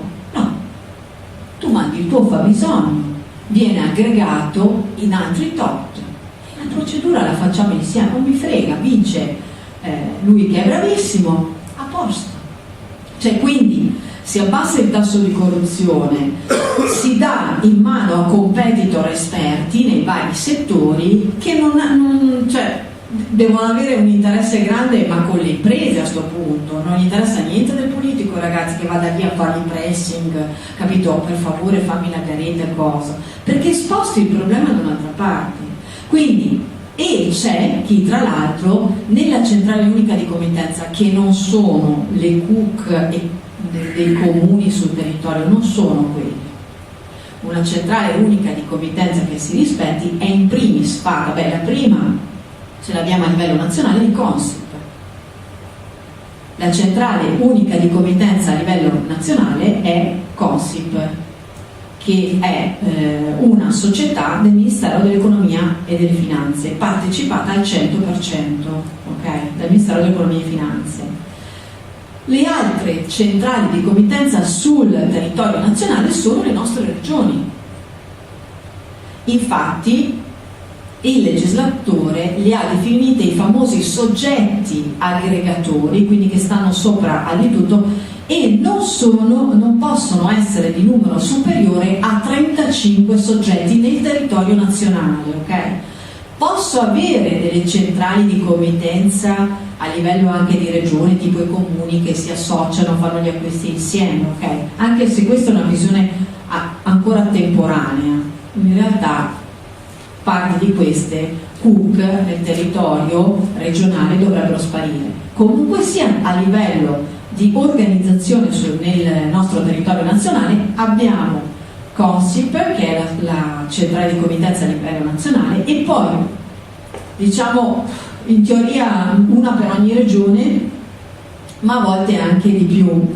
In realtà la Regione Veneto ha il CRAV, il Centro Regionale Acquisti Veneto, ma anche la provincia di Vicenza, che è stata investita come soggetto aggregatore. Quindi diciamo che 99 su 100 i soggetti aggregatori di spesa non possono, questo è da legge, non possono essere superiori ai 35 di numero sul territorio nazionale, ma possiamo avere la compresenza nel territorio regionale di più soggetti aggregatori.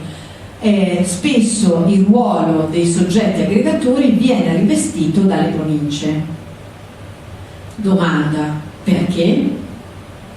Risposta: per non perdere potere, perché chiaramente le province le stanno smantellando, ma anche perché quello che spesso è sbagliato è che le regioni improntano la gestione delle centrali di committenza sugli acquisti sanitari. Perché? Perché l'80-90% del budget, cioè del bilancio regionale, è dato dalla spesa sanitaria, ragazzi. Quindi ha un grosso impatto. Sì, ma è vero anche il contrario. Perché una centrale acquisti regionale, come anche lo fa quella nazionale, che si rispetti, deve avere il focus su tutta la spesa pubblica. Io devo pensare di aggregare anche la carta da fotocopie. Cioè, vi sembrerà banale, ma pensate a quanta carta da fotocopie si spende, soldi che si spendono ancora nei nostri enti, piccoli o grandi, ok? Se ci mettessimo tutti insieme, una volta l'hanno fatto questo esperimento. La Regione Veneto ha fatto una gara per gli enti che hanno voluto aderire di fornitura di carta da fotocopia, non so se per 2 o 3 anni. Sono rimasti tutti basiti. Che bella spesa, che bel risparmio. Chiaramente è sempre quello il concetto. Aggrego i fabbisogni. Chiaramente aggregando i fabbisogni aumento il plafond, il valore economico, quindi il mercato ti aggredisce maggiormente, no? Perché dice: scusa, vuoi mettere, mi piglio, non so, 100.000 euro di carta da fotocopia per la regione, adesso dico un porta a casa, per la carta da fotocopia della regione Veneto, vabbè, devo organizzarmi per le consegne differite, vabbè, un po' la do a ARPA, un po' il comune di Maserà, però insomma, voglio dire, è una gara appetibile, ok? Dimmi. Il discorso prima che hai detto del bisogno, dell'analisi del bisogno. Dei fabbisogni, sì. Sì. E su cosa è basato quell'analisi? Allora, generalmente su quello che hai speso l'anno precedente, la spesa storica. Spesa, ma non consumo. In teoria dovrebbe essere realmente consumato, perché la spesa è un discorso. Ragionano sui magazzini. Sarebbe L'effettivo bisogno è dimostrato dal consumo che ha.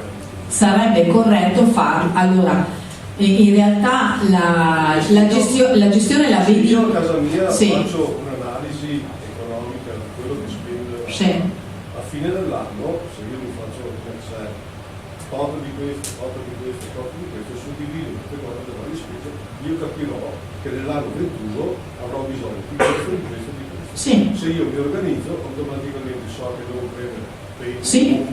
Sì. lo proietto per i 3 anni. Sì. E lì ho il bisogno. Allora, il fabbisogno, sì. Sì. Sì. Devi guardare quello che hai consumato, in più costruire i tuoi fabbisogni. La corretta gestione sarebbe parlarsi, quantomeno nel vicinato, nei comuni limitrofi, e costruire fabbisogni condivisi. Questo sì. Ma sul consumato dei vari. Sì. E costruisci il tuo fabbisogno per la gara futura. Quindi si sta parlando di appalti, affari, sempre le cose maggiori, sì. Ma non viene definito da dove partono questi bisogni. Perché in realtà fa comodo a tutti. Ma allora c'è una volontà? Sì, politica. Fare così. Politica. La volontà. Lavoriamo per cambiare questa volontà, ma questa volontà dovrebbe essere fatta dai comuni che cominciano a definire i loro reali consumi e la stessa cosa, proiettarla sul bisogno Quest'anno ho cacchio, ho 3 strade, Reale, buche, roba, sì. Nel complessivo, negli anni scorsi, cosa ho speso per questo e proiettarlo nel futuro definendo una tot di spesa per la manutenzione. Allora, guarda, il tuo discorso non fa una piega. In realtà il nocciolo duro della questione dove sta? Allora, noi, io dico sempre, dovremmo, uso il condizionale perché per me non è condizionale, ma noi dovremmo amministrare la cosa pubblica come fa il buon padre di famiglia. Chiaro? Abbiamo scoperto. È quello che ho discusso con il sindaco. Abbiamo scoperto l'acqua calda, ok? Poi c'è una volontà politica, perché, ripeto, se io faccio il mio lavoro, tra l'altro poi il concetto di aggregazione in piccola misura, allora se io lo sposto in grande ho la centrale di committenza, no? Che mi fa tutto, dalla A alla Z, gli do i miei fabbisogni, quello che mi serve per 3 anni di cancelleria, fammi arrivare la merce, sono a posto. La cosa più importante. Aspetta, sono a posto, ok? Attenzione, dove sta l'inghippo? È nella parte politica che si deve spogliare, ok, di un business. Non hanno capito questo. Allora, o guardiamo al bene pubblico, ok? Quindi la corretta gestione degli appalti lo do da fare a chi lo sa fare, si occupano loro. Tra l'altro poi guardate che sembrerà una stupidaggine, però se noi diamo da gestire le gare pubbliche o di qualsiasi tipo importo a chi le sa fare, vi siete mai chiesti la contropartita? Io questi discorsi li faccio ai sindaci. Vi siete mai chiesti la contropartita? Cosa mi resta in mano? Allora, di sicuro, punto primo, hai maggiori risorse. Risparmio pubblico significa ricaduta. Se prevedo di spendere per la mia cancelleria 50.000 euro in 2 anni e poi in realtà dall'appalto consorziato con tutti messi insieme dalla Regione Veneto spendo 30.000 euro, ragazzi, intanto sono 20.000 euro che mi ritornano a casa, perché io ho impegnato pensando in base alla spesa precedente che mi facevo da solo e risparmi 20.000 euro. Ma non solo, vi siete mai chiesti il risparmio delle risorse? Il personale, ragazzi. Io ho personale a disposizione che posso impiegare in altri settori, posso fare più servizi ai cittadini, posso dare più servizi ai cittadini. Guardate che sono ottusi a non voler vedere sta roba perché perdono, capito, il giochino, gli togli il giochino dalle mani, no, c'ho gli appalti, mi togli, capito, lasciami almeno fino a 40.000 euro che mi gestisco, mi faccio la procedura. Ma sei piccolo, perché ti fossilizzi, capito, sul breve periodo, ok? Pensa in grande. Allora, altro discorso quando si fa aggregazione della spesa, che è sbagliatissimo, probabilmente se andate a vedere, ce l'avete anche nelle vostre realtà comunali. Spesso a me succede quando mi chiedono dei pareri, dei supporter, mi dicono, mi sono trovata anche a dialogare con dei sindaci che erano, tra l'altro, sono venuti a fare, tanto di cappello, sono venuti a fare il master in governo del territorio della professoressa Messina. Mi è stato chiesto durante la mia lezione, ma secondo te un ufficio acquisti di un comune come dovrebbe essere organizzato? Semplice, gli ho detto, di sicuro non hai 100.000 uffici che si fanno le gare ognuno per gli affaracci suoi. Il 99% dei comuni, i funzionari lo dico in senso buonissimo perché è la verità, si improvvisano la volta che gli capita a fare la procedura. Prima vi ho fatto l'esempio del verde pubblico, dell'acquisto del pulmino, di scuola bus, ok? Sì, è giusto il termine, si improvvisano, perché la gara magari viene fatta dopo 3 anni, ok? Nella piattaforma Acquisti in Rete, che è quella che insegno io, allora quando ho in aula i colleghi dei comuni, è da piangere ragazzi, ma il stesso buono mi viene a piangere per loro, perché spesso mi sono sentita dire ma io veramente la piattaforma c'entro, se va bene, una volta al mese, se no anche ogni tanto 2 o 3 volte al mese. Cioè guardate che sto mostro qui cioè, non ti avvisa di niente, le modifiche che fanno nessuno ti viene a scrivere una mail, guarda che è cambiato sta roba, zero, ok? Avete idea che uno si approccia, cioè ha visto qualcosa, che dopo ritorni dopo un mese, dopo 2 o 3 mesi, praticamente credo che impiegherà giornate intere per comprare 2 martelli. È reale sta cosa, cioè me l'hanno detto al corso, ma io mi perdo, è reale. Cioè, quindi voi avete idea dove perdiamo il nostro tempo e denaro? Lasciaglielo fare a qualcun altro.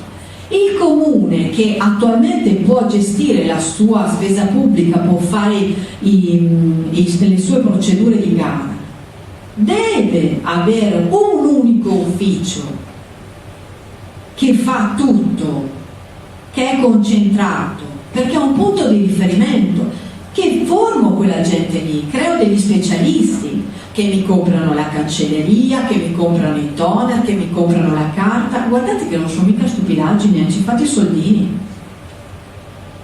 Solo di cancelleria, anche questa volta io ho risparmiato un sacco di soldi in ARPA, presa la cancelleria per tutta ARPA Veneto. Sì, sì. Allora secondo me il comune non dovrebbe avere l'ufficio. Allora, anche su questo io sono d'accordo. Al momento dobbiamo lasciarglielo, perché al momento è così, ok? Il comune non fa la richiesta del bisogno. Sì, ma infatti alla centrale. Non avrebbe bisogno dell'ufficio. No.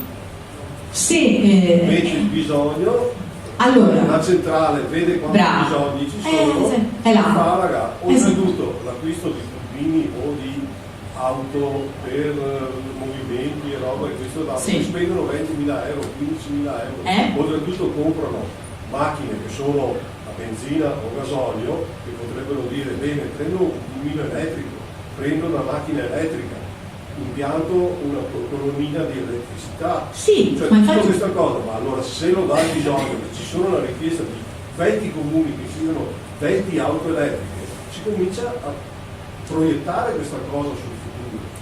Allora, in realtà dovrebbe essere la parte più iniziale, quella più grossa, la possibile che distribuisce queste cose. Allora, in realtà tutto ciò esiste, come sempre, no? Esiste la norma, ma esistono anche le strutture. Bisogna rendere, bisogna rendere allora obbligatoria, cioè chiaramente togliere il potere, tra virgolette, se vogliamo definirlo potere, ok, agli enti locali, ma anche a tantissime altre realtà, ok? E metterlo nella centrale di committenza, che per me, a mio avviso, è quella regionale, ok? La regione dovrebbe farsi carico della spesa pubblica e dovrebbe creare appunto una struttura che in realtà c'è. Guardate che se non erro, nel luglio del 2016 è stata costituita, perché poi comunque doveva essere costituita per obbligo di legge, perché faceva parte dei 35 soggetti aggregatori nel territorio nazionale, è stata istituita la nostra centrale acquisti regionale del Veneto. Allora, piccolo particolare, la nostra centrale che ha fatto? Ha visto bene di delegare la sua funzione al centro acquisti regionale sanità. Domanda, e tutto il resto del mondo? No, ma sai, intanto pensiamo agli acquisti sanitari. E vabbè, e gli altri? Non ci pensi? Allora, parliamo tanto in questo periodo di fusione dei comuni, no? Di fondere i comuni perché alcuni sono troppo piccoli di dimensioni territoriali per risparmiare soldi, accentriamo i servizi, ok? E beh, e la spesa pubblica maggiore è data dagli acquisti, cosa fai? Ti occupi solo di sanità. La sanità, sì, è vero, è una grossa parte che impatta sul bilancio regionale, ma non è la sola, ok? Allora hanno visto bene di spostare. Poi, altra questione che la sottoscritta ha sollevato in sede regionale è, scusate, ma se vogliamo far lavorare le piccole e medie imprese, no? In primis le vendite, no? È sbagliato? Sono veneta, vorrei che le mie imprese sul territorio lavorassero. Come faccio? Posto che non ho detto invitiamo nei nostri appalti solo le imprese venete, io me ne scambio libere, io do il massimo favore, nord, sud, centro, isole comprese, invito tutti. Benissimo. Posto questo principio che è assodato, allora ci sono regioni tipo Lombardia, Emilia Romagna, Toscana che hanno, attenzione, la centrale di acquisti si sviluppa sulla carta e sull'organizzazione, ma si sviluppa bensì sul piano informatico. Come la centrale acquisti nazionale Consip ha un suo modello che adesso vedremo, su una sua piattaforma acquisti, dove lavoriamo, acquistiamo, facciamo procedure di gara, ok, le imprese si iscrivono e partecipano.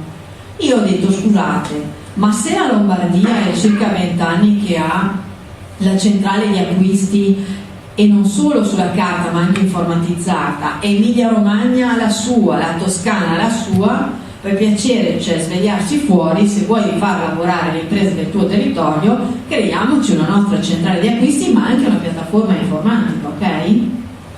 Bene, apro e chiuso una parentesi, siamo indietro di circa 20 anni nel Veneto, 20. I lombardi e gli emiliani sono arrivati molto tempo prima. Allora, su un progetto che ho scritto si sono visti bene, no, bisogna svegliarsi, va bene. Allora hanno preso un riuso, la Regione Veneto ha preso un riuso della piattaforma della Lombardia, che è Sintel, che la stanno testando, dovrebbe essere l'azienda ospedaliera di Padova, di Verona e forse credo anche lo IOV. Attenzione però, il riuso mi sta anche bene, risparmio soldi. Comunque sia, deve innovarla. La piattaforma è vecchia di circa 20 anni, ragazzi. Va bene prendere riuso, ma devo fare qualcosa di nuovo, ok? Attualmente vabbè, c'hanno i soldi e anche questo, e ho detto vabbè, prendo atto, è vero, l'osservazione fatta fa cara dottoressa, ma il Trentino Alto Adige c'ha i soldi che altre regioni non hanno.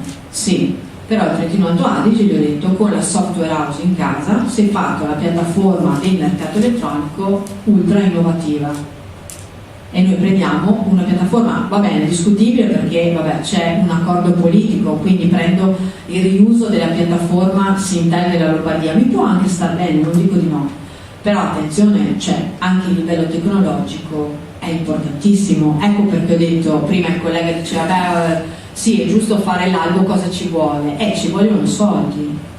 Anche Consip appena il 19 di febbraio ha rimodernato un po' la piattaforma acquisti in rete, in realtà ha rimodernato solo un po' la facciata, internamente le procedure sono rimaste uguali, ci vogliono tanti soldi. Io avevo anche suggerito personalmente di attingere a delle risorse che in realtà abbiamo a disposizione, il Dipartimento dell'Ingegneria di Padova, ingegneri elettronici, ho detto sono lì, si sono anche offerti di dare una mano, e poi mi hanno detto che la provincia di Padova ha un team di esperti informatici non da poco, li mettiamo tutti insieme, ne esce una piattaforma Ultra Non Plus. Hanno fatto questa decisione. Il riuso può anche starmi bene, guardate, non ho niente, si risparmiano anche in questo modo i soldi pubblici, però devi dare un prodotto all'avanguardia. Perché torniamo a monte il concetto di stazione unica appaltante centrale di committenza, devo comunque anche immettermi nel mercato con una procedura innovativa.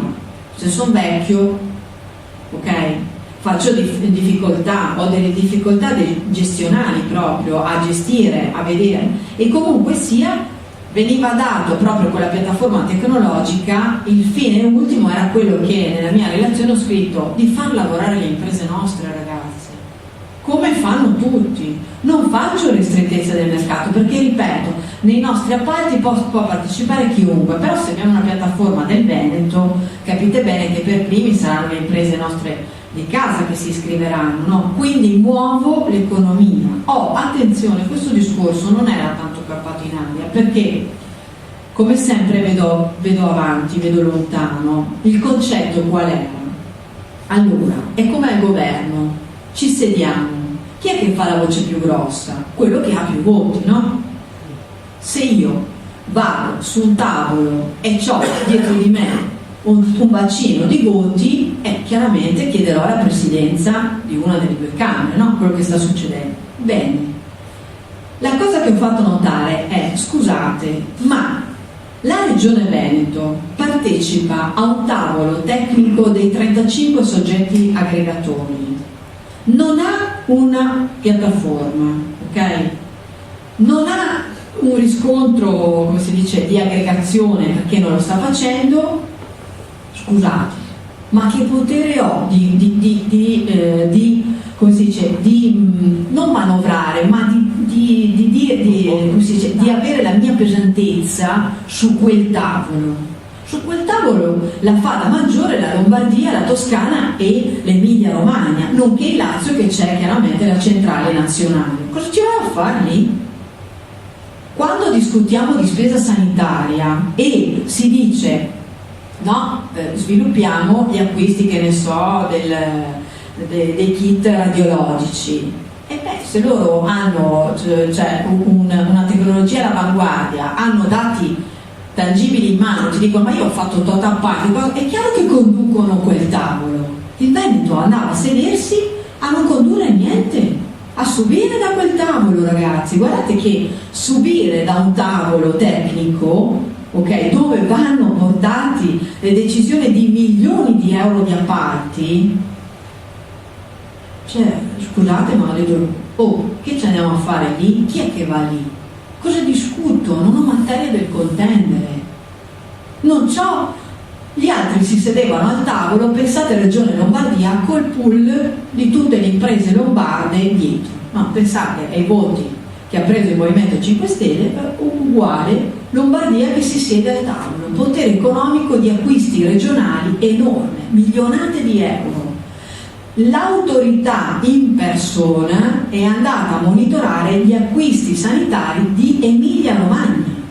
L'Emilia Romagna, io sono andata a vedermelo tra l'altro perché mi interessava proprio dal punto di vista anche della curiosità. L'Emilia Romagna ha un polo logistico, ok? Fuori Cesena Nord, uscite dall'autostrada Cesena Nord, se andate da quelle parti, uscite autostrada Cesena Nord, vedete un mega polo logistico dove tra l'altro fanno anche le procedure di gara, ok? Accentrato, che gestiscono gli acquisti sanitari per tutta l'Emilia Romagna. Cantone è andato lì a discutere con loro le procedure di gara, non è andato il governatore di Regione Emilia Romagna da Cantone, è successo il contrario, è andato Cantone, l'autorità in persona è andato da loro a vedere come fanno. Non so se rendo l'idea. È chiaro che se mi siedo a quel tavolo, quando parlo è questione di rispetto, no? Di numeri e di potere contrattuale. Quando parlo mi ascoltano. Se tu non hai un background di potere contrattuale, cosa vuoi che ti ascoltino? Nessuno ti ascolta. Non fai. E in realtà anche questa partita abbiamo perso per un lungo periodo. Ed è grave sta cosa qui, è gravissima, perché guardate che a voi sembrerà una banalità, ma per me non è una banalità. Guardate che nel campo soprattutto degli acquisti sanitari, ragazzi, si fa un business da miliardi, e se io indirizzo e dico che invece di comprare la siringa A, no, guarda che abbiamo testato, abbiamo 80 milioni di euro già fatti, ti porto le fatture e va meglio quella lì, e te ti sciroppi quella lì che ha deciso Emilia Romagna, capito? Perché? Perché ha i dati oggettivi, te non hai i dati oggettivi, che se ne dica che la sanità veneta è eccellente, tanto di cappello, non dico di no su questo settore, non dico di no, però ripeto, ci siamo seduti per un lungo periodo ad un tavolo tecnico che non siamo riusciti a smuovere di una virgola, perché eravamo indietro millenni. Sì, c'è la Denise. L'azienda zero, tutto questo. Sì. Come si dice? È una bellissima domanda. Io tra l'altro ho tenuto per la professoressa Messina una lezione all'università sul confronto tra azienda zero Veneta e azienda R Emilia Romagna. Siamo un po' distanti tra le due realtà, ok? Allora, potrebbe anche essere uno strumento che potrà portare dei propri frutti nel tempo, potrebbe essere visto anche in una veste innovativa, se vogliamo, ok? Perché si concentra la parte amministrativa, quindi appalti. Allora, io la domanda che ho fatto invece a Denise l'ho fatta a qualcun altro che sta più in alto, ho detto: scusi, ma che serve l'azienda zero, ad esempio nel settore degli appalti, se ho la centrale acquisti Veneto, se ho la centrale acquisti sanità? Non creo volutamente dei contenitori vuoti che poi alla fine togli dentro questi contenitori. E poi tra l'altro quando tu accentri, attenzione, il risparmio si fa accentrando anche le modalità, le tecnologie, no? Dovrei praticamente uniformare la gestione, non so, del personale, ad esempio i tipi di pagamenti, tesoreria unica. Al momento non mi risulta sia stato fatto, cioè, allora, quello che è sbagliato è che si è partiti da un problema di ridurre il numero delle ASL, ma quello era un problema marginale, perché in realtà poi rimane la territorialità, no? Ridurre il numero dei direttori, altro bel danno. Con tutto il dovuto rispetto abbiamo perso degli elementi non da poco che lavorano in Friuli Venezia Giulia e in Trentino Alto Adige. L'ex direttore generale alla sanità dell'azienda ospedaliera è in Trentino Alto Adige e tra l'altro poi prende lo stipendio da direttore sanitario, prende di più dello stipendio che prendeva come direttore ULS dell'ULS Padovana, che poi si è unita con gli altri due, Mossenice e Cittadella. Scusa? Secondo me il danno che è stato fatto non è da poco e non è detto che l'azienda zero potrebbe essere un ottimo contenitore, però devi riempirla di contenuti necessari e utili per la collettività, perché altrimenti hai ridotto le potenzialità del territorio per creare uno scatolone vuoto che, tra l'altro, prima di creare gli scatoloni vuoti bisogna pensare a riempirli. Di che li riempi? Allora, ripeto, guardiamo il settore degli appalti. L'azienda zero ci fa gli appalti? Sì, dovrebbe farceli.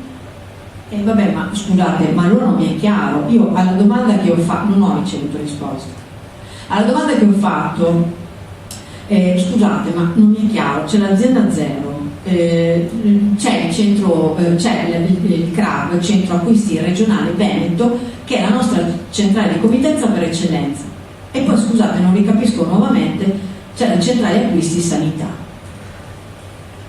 3 soggetti che fanno la stessa roba? La stessa cosa. Scusate, ho detto io non capisco. Eliminiamone 2, teniamone uno, la centrale acquisti del Veneto, che tra l'altro poi la investiamo. Dopo, se vuoi all'interno della centrale acquisti fare una mini centrale acquisti sanità che si occupa solo degli acquisti sanitari, mi va bene. Ma allora cosa c'entra l'azienda zero? Allora nell'azienda zero ci devo mettere qualcos'altro. Se ho una centrale acquisti Veneta, se ho una sottocentrale acquisti sanitaria, e poi c'è pure l'azienda zero. Cioè capite che c'è una confusione di competenze. Chi fa cosa poi? Ma scusate, ma allora, se tutta stamattina ci siamo rotti i cavallisi a dire che l'articolo 38 del codice degli appalti ci configura una stazione unica appaltante / centrale di committenza con dei requisiti specifici, che ci dice di lavorare in qualità, io sta qualità su tutti i 3 soggetti non la vedo, onestamente non la vedo, no? È un problema non da poco. Difatti quella volta l'embrione di azienda zero che io ho confrontato non era neanche male dal punto di vista dell'idea normativa. regionale, perché ripeto, Emilia Romagna l'aveva già fatto, tanto per dire, no? Noi arriviamo sempre dopo. E tra l'altro copiamo anche a volte male, onestamente, perché io dico sempre, faccio come i Giappone, vado a copiare le idee migliori, no? Scusa, quelli che sono più bravi li copio e faccio meglio, soprattutto. No, noi copiamo e anche male. C'è qualcosa che mi sfugge. In realtà l'idea è buona dell'azienda zero, nasce come una buona idea, ma devo riempirla di contenuti concreti, oggettivi e funzionali soprattutto. Non posso avere come nel settore degli appalti chi è che fa cosa. E poi nel territorio veneto comunque abbiamo le CUC comunali, 2 o 3 comunelli che fanno acquisti insieme, per non parlare poi della provincia che non ho capito cosa faccia, non ho ancora capito cosa faccia. Allora mi è stato risposto, esempio quella di Padova, a cui voglio anche bene a quei pochi colleghi che sono rimasti, e facciamo le gare per i comuni. Scusate, mi sfugge qualcosa, cioè non mi sono persa. Allora c'ho sta centrale acquisti Veneto, c'ho la centrale acquisti sanità e c'ho l'azienda zero, e i comuni hanno le loro, cioè, dico simpaticamente senza offesa per nessuno, ammucchiate, no? Si fanno le cose a casa e 2 o 3 vicini e dico, ma la provincia che fa appalti per determinati comuni perché non riesce giustamente non riesce a fare appalti grossi, non è in grado di fare, ok? No, scusate, ma il principio della norma, soprattutto del codice degli appalti, è fare aggregazione degli acquisti. Aggregare c'è risparmio pubblico. Cioè qua mi sono persa.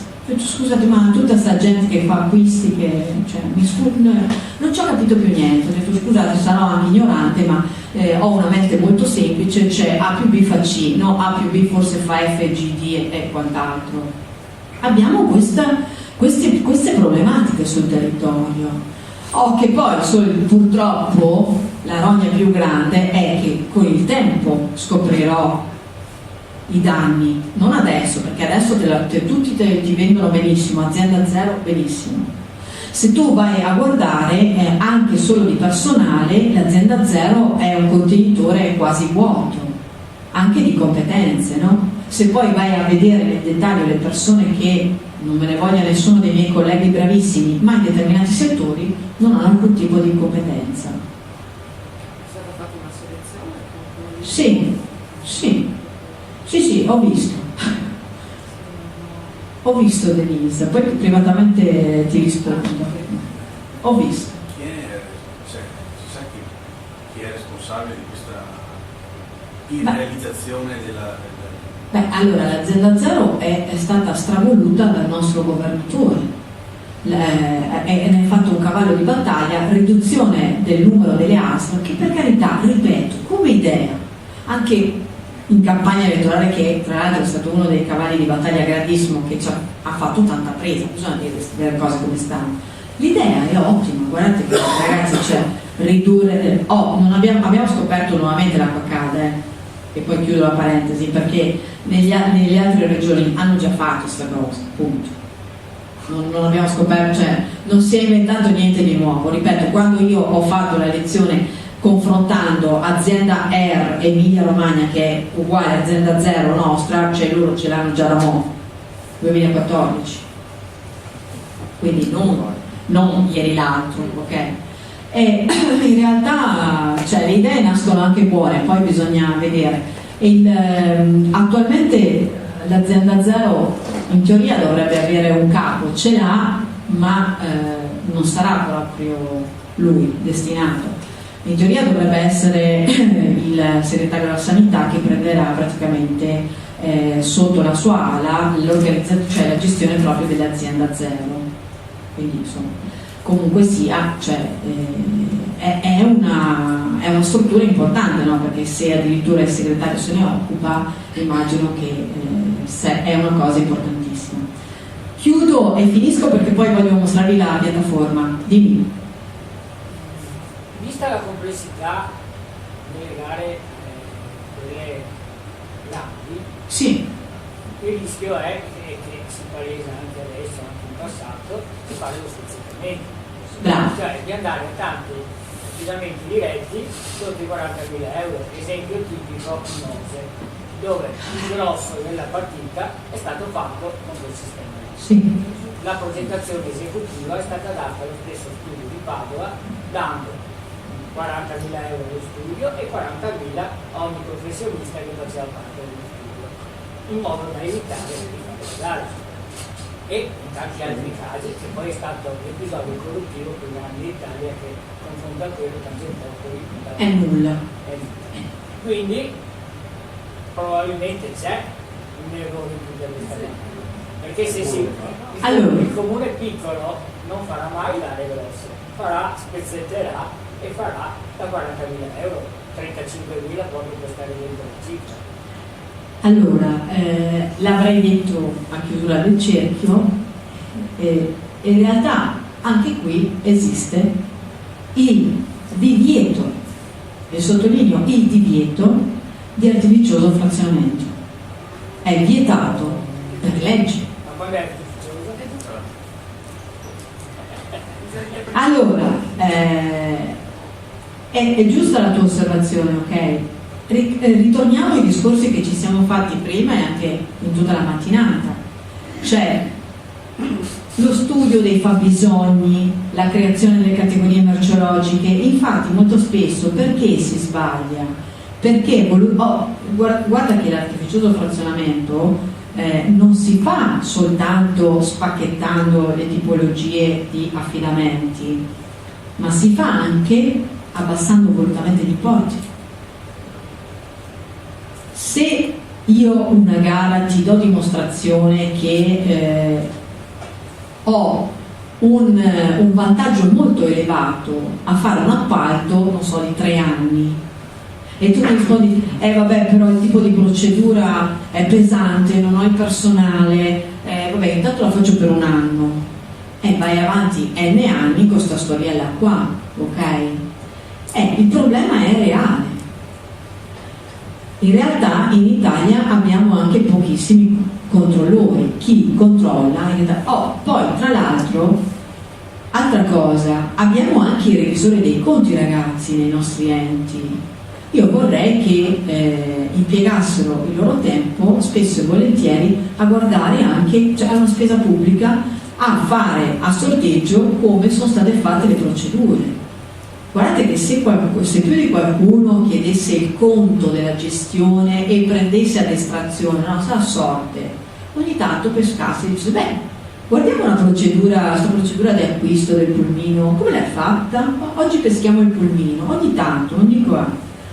Guardate che è nelle loro corde, dovrebbero farlo, sono loro i primi controllori di volo, come dico io simpaticamente, dovrebbero farlo. Come in tutte le cose, e dopo spesso mi sento dire vabbè, ma siamo in Italia, dai dottoressa, cosa vuoi? Rompi sempre le scatole. Vabbè, la Corte dei Conti dove ve la mettiamo?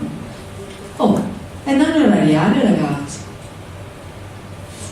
Adesso Sì, quindi anche con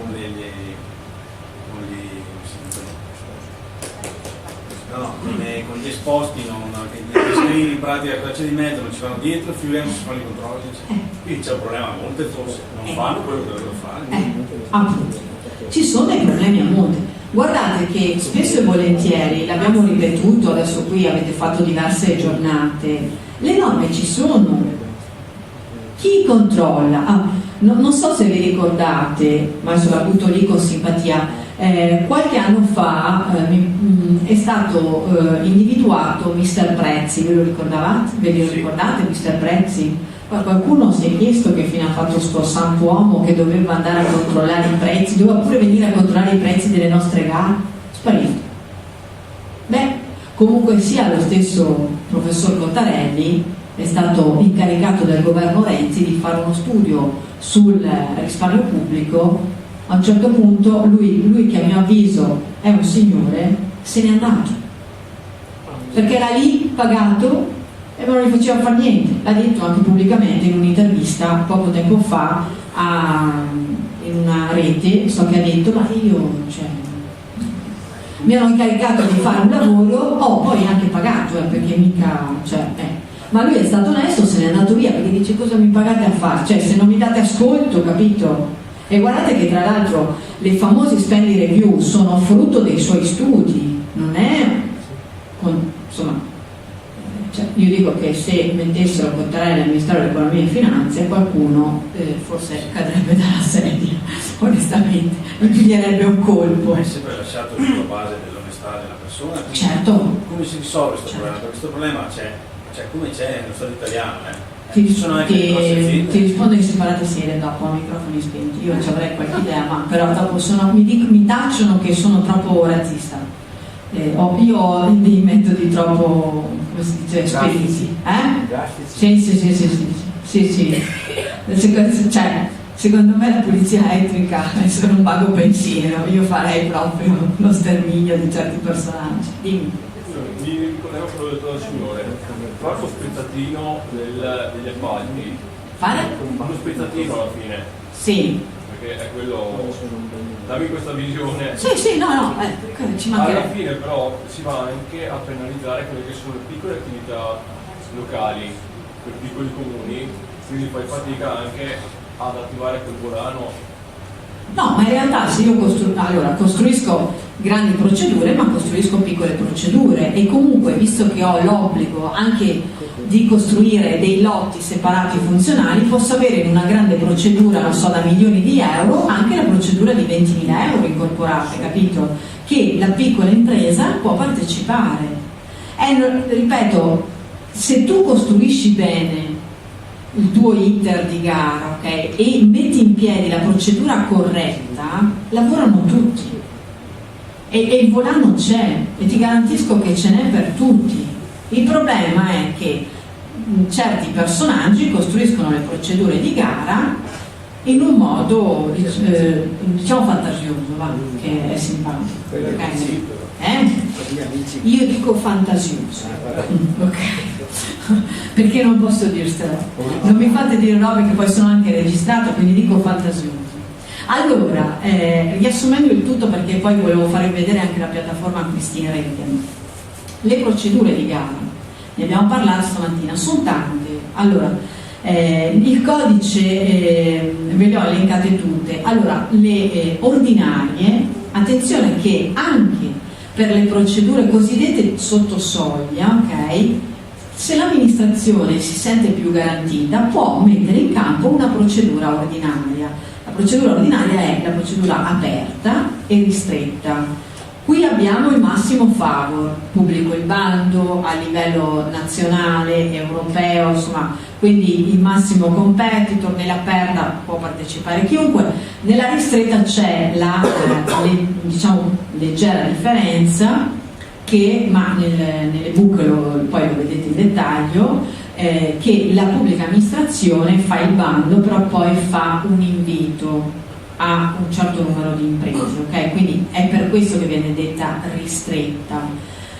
Di solito il codice come legislatore comunitario ci ha dato l'imprinting di aggiudicare le nostre procedure a prezzo e qualità, di solito ti consiglia anche, ti dà la spiegazione del tipo di procedura, quella che fa più al caso tuo, quindi nella descrizione del tipo di procedura ti dice anche, capito? Quindi ti fa capire se la procedura che stai pensando fa al tuo caso, ok? Per il fine, lo scopo ultimo di acquisto che devi fare. Poi c'è la procedura negoziata senza bando sopra e sotto soglia UE. Sono dei casi, ahimè, sono veramente tassativi, dell'articolo 63. Banalizzo, ma viene spesso usato, la famosa privativa. Vi dice niente? Esempio classico: la ditta Pinco Pallino è l'unica ditta in Italia che fornisce quello strumento. Sì, successo. Per l'illuminazione pubblica. E hanno inserito una nota di una sentenza. Allora, ci sono vari casi, l'articolo 63 è utilizzato, diciamo, non in primis, ma insomma uno dei maggiori utilizzi che si fa sia sopra che sotto soglia è questo, in caso di privativa tra virgolette industriale. Oh, guardate che spesso abbiamo casi di privativa farlocchi. Attenzione, non tutto quello che viene passato per privativa realmente lo è. Allora, consiglio sempre, fate un avviso, ok? Dove anche si dice, non c'è nessun problema. Allora, devo comprare questo strumento, l'amministrazione da un'indagine effettuata sul territorio nazionale ha rilevato che sottende ad un caso di privativa. Tuttavia vogliamo sapere se effettivamente la privativa viene confermata, e cioè, cari fornitori, se avete il prodotto, il servizio o un lavoro particolare di manutenzione che invece siete in grado di fare, fatevi avanti. Viene pubblicato l'avviso, si chiama di manifestazione di interesse, è un avviso che viene utilizzato anche per altre modalità di scelta dei fornitori, però qualora c'è il dubbio, e l'amministrazione ce l'ha il dubbio, perché attenzione, l'impresa vi fa tutte le certificazioni, dichiarazioni, vi dichiarano l'inverosimile, sì faccio tutto io, solo io al mondo, anche internazionale, in tutta Europa, in tutta America, faccio io, non c'è nessun altro. Non vi fidate, non è sempre vera sta cosa, ok? Qui non è discorso di malafede o buona fede, perché spesso l'amministrazione dice, vabbè, se me l'ha dichiarato l'amministratore delegato della vita, una dichiarazione giurata, e che vuoi che metta in discussione? Sì, mettila in discussione. Non ci perdi nulla, metti fuori un avviso pubblico e dici, mi serve sta roba. Abbiamo scoperto che potrebbe essere oggetto di privativa industriale, ok? C'è qualcun altro che la fa? Così facendo, date la massima trasparenza, non incorrete in spiacevoli inconvenienti, perché se poi se uno chiaramente la ditta interessata, che fa solo lei quel prodotto, quel servizio, risponderà solo lei, no? Quindi avete la prova del 9. Non lasciamo alla parte dell'impresa che ci giura, ci spergiura di tutto di più il fatto che non ci sia un'impresa che sia in grado di fare quello che fa questa che ha dichiarato la privativa industriale, ok? Attenzione che a volte la privativa sottende anche un essere unico distributore a livello nazionale. Non sai mai se la casa madre americana, ok, ha deciso di dare l'apertura anche, non so, a uno che gli ha fatto delle condizioni, che è disposto a vendere il suo prodotto e a prendere una provvigione minore. Non lo saprete mai se non fate l'avviso pubblico. L'avviso, chiaramente, se mandatevi un tempo congruo che sia fuori, una decina di giorni, 10-15 giorni, così voi, cioè la pubblica amministrazione soprattutto, si è messa a riparo da contenziosi futuri, ragazzi, perché guardate che quando affidate in privativa, allora gli atti amministrativi, le determine, le delibere sono pubblici, non crediate che non ci guardano, le imprese vanno a vedere cosa viene fatto, anche dal comunello di Canicattì che ha 2 anime, capito? Va a vedere, ok? Va a vedere nell'albo informatizzato le delibere, guarda l'oggetto, privativa, affidamento, no scusa, ma ce l'ho anch'io sta roba. Se invece voi avete fatto l'avviso, quantomeno avete salvaguardato l'integrità dell'amministrazione pubblica, poi siete stati onesti, trasparenti, sull'avviso, 15 giorni è stato fuori, mi ha risposto solo quello. Allora, in effetti guardate che è sull'avviso che tagliate ogni dubbio, perché se sta fuori 15 giorni la ditta che è quella veramente esclusivista, chiaramente vi risponde subito. Gli altri, quando capiscono la materia del contendere, se effettivamente c'è la privativa in campo, non vi rispondono. Dipende per privativa industriale. Ad esempio un brevetto, no? Una macchina la faccio solo io perché è costruita con un tipo particolare di motore. Adesso sto facendo esclusiva. Sì. Privativa è sinonimo di esclusiva. Sì. Qualcuno che fa qualcosa nel territorio però nazionale, attenzione, deve essere in tutto il la privativa deve essere dimostrabile in tutto il territorio nazionale, non solo, scusate, faccio esempio con il collega, non soltanto a Maserà, chiaro? In tutto il territorio nazionale devo avere la certezza che non c'è nessun'altra impresa che fa quella cosa che voglio io, chiaro? Con l'avviso vi salvate. Il sistema dinamico di acquisizione c'era anche nella precedente direttiva, nel precedente codice, in realtà viene poco utilizzato dalle pubbliche amministrazioni, tra l'altro io l'ho visto con il nostro referente Consip proprio ieri mattina in agenzia, in ARPA Veneto. È uno strumento che adesso vi mostro dalla piattaforma, è uno strumento innovativo. Allora, sostanzialmente si basa su un appalto, un bando che fa Consip in primis. Difficilmente le pubbliche amministrazioni da soli fanno il sistema dinamico, anche perché è un sistema informatizzato, necessita di una piattaforma informatica. Allora, sostanzialmente Consip ci fa il bando, ok? Con delle caratteristiche generalmente, ieri vi faccio l'esempio sul caso concreto di specie così vi riesce più semplice capirlo. Allora, ieri abbiamo discusso su il Lavanolo, ok? Che è un appalto dove in primis viene fatto per le ULSS, guardo la Denisi, il Lavanolo negli ospedali, quindi biancheria, materassi, ok? E via discorrendo. In realtà Consip ha creato l'appalto del sistema dinamico chiaramente su un bando generalizzato con alti requisiti tecnici, improntato essenzialmente sulle aziende ospedaliere, cioè sul Lavanolo delle aziende ospedaliere, quindi grosse realtà con grossi volumi di spesa. Però tutte le pubbliche amministrazioni possono partecipare. Come? Allora, Consip ci fa il bando, poi noi come pubblica amministrazione, guardandoci il capitolato tecnico di questo, ad esempio del Lavanolo, andiamo a vedere se tra i dettagli del capitolato tecnico c'è quello che fa il caso nostro, anche in minima misura, no?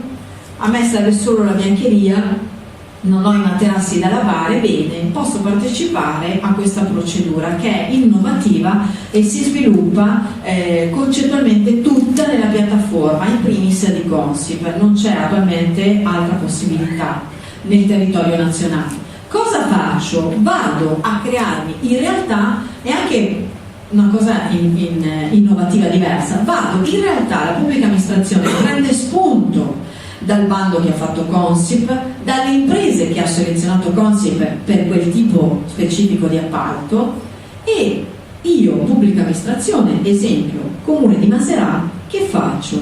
Mi faccio un appalto specifico per me, per le mie esigenze, però badate bene con il supporto di Consip, quindi della centrale acquisti a livello nazionale. È una procedura innovativa che al momento è poco utilizzata, viene presa poco in considerazione dalle pubbliche amministrazioni, ma io sto spingendo perché venga utilizzata per due motivi. Uno, perché Consip ci fa una parte della procedura per noi. Scusate, mica poco sta roba, no?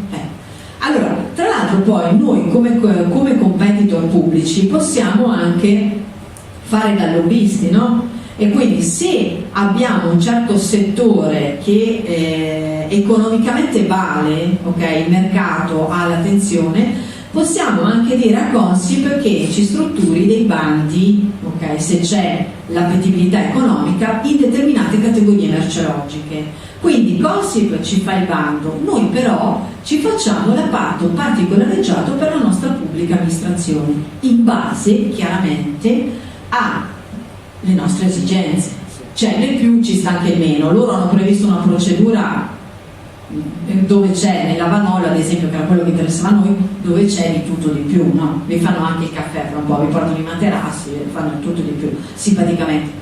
Però né più ci sta anche meno, se l'amministrazione pubblica vede un margine di approccio. In origine questo tipo di procedura veniva utilizzata per procedure sopra soglia comunitaria. In realtà l'ho scoperto anche io ieri perché era una cosa ancora da confermare. In realtà nella piattaforma Acquisti in Rete il sistema dinamico si può utilizzare per procedure sopra soglia e anche sotto soglia, quindi anche per importi più piccoli. Ok? Dimmi. Qui parlate quindi di esclusività industriale. È la procedura negoziata senza bando, l'articolo 63. Sì. Ma il concetto industriale allora? Sì. Deve essere dimostrato. Dov'è che rientra? Non possiamo avere dubbi di dire questo particolare servizio o prodotto rientra come esclusivo industriale o meno? No, allora, quando ad esempio ho una struttura un'apparecchiatura di alta tecnologia da acquistare, ok? Dalle mie indagini ho evidenziato che quella che fa per la mia ASL è l'attrezzatura altamente tecnologica della ditta Pinco Pallino. Ho scoperto anche che la ditta interpellata mi ha dichiarato che per dei meccanismi particolari quell'attrezzatura così com'è in Italia la fa solo lei, ok? Non è così scontato che la faccia solo lei, perché il mondo, capito, cambia continuamente, c'è innovazione, c'è tecnologia, quindi io come pubblica amministrazione non devo prendere per buono quello che vi dicevo, la dichiarazione che mi fa la ditta, tutto qua. Devo mettere, in senso molto buono del termine, non dico che sta bluffando, però un po' di malizia ce la devo mettere. Allora, la cosa migliore è fare un avviso. L'avviso va risultato zero, cioè nel senso che risponde solo la ditta col brevetto industriale suo, allora 1 più 1 fa 2, è chiaro che l'attrezzatura che voglio acquistare è sua, appunto, e metterò nei miei atti, farò comunque una procedura di gara, ok? Non è che li do così, sì vabbè ci sei solo tu, no, però nel mio atto di affidamento spiegherò che tra l'altro è un atto cautelativo che faccio mettendo l'avviso fuori, capito? Perché siccome io incorro in danno erariale perché sto spendendo soldi pubblici, qualcuno potrebbe dirmi ma lei è tuo amico che ha il privativo industriale gliel'hai dato. No, io ho fatto un avviso, è stato fuori 15 giorni e l'avviso mi ha dato conto del mio dubbio iniziale che avevo. Effettivamente quell'attrezzatura è fatta solo da quella ditta e quindi io la posso comprare solo lì. Mi sono cautelato e posso dar conto, anzi devo dar conto di questa mia cautela all'interno del provvedimento che faccio, cioè vado a dire esattamente ho fatto pure l'avviso e l'avviso mi ha dato conto, quindi io dormo sogni tranquilli.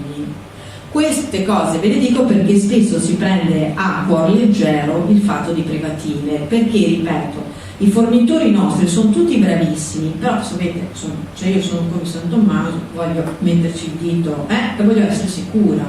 Io ti credo, perché guardate che vi fanno delle dichiarazioni giurate, poi magari il collega mi dirà no, ma incorrono in false dichiarazioni. Sì, vabbè, dopo c'è il processo e cose, intanto abbiamo perso tempo. Ti dichiarano di tutto, di più, ti dicono dimmi tu cosa vuoi che ti scriva.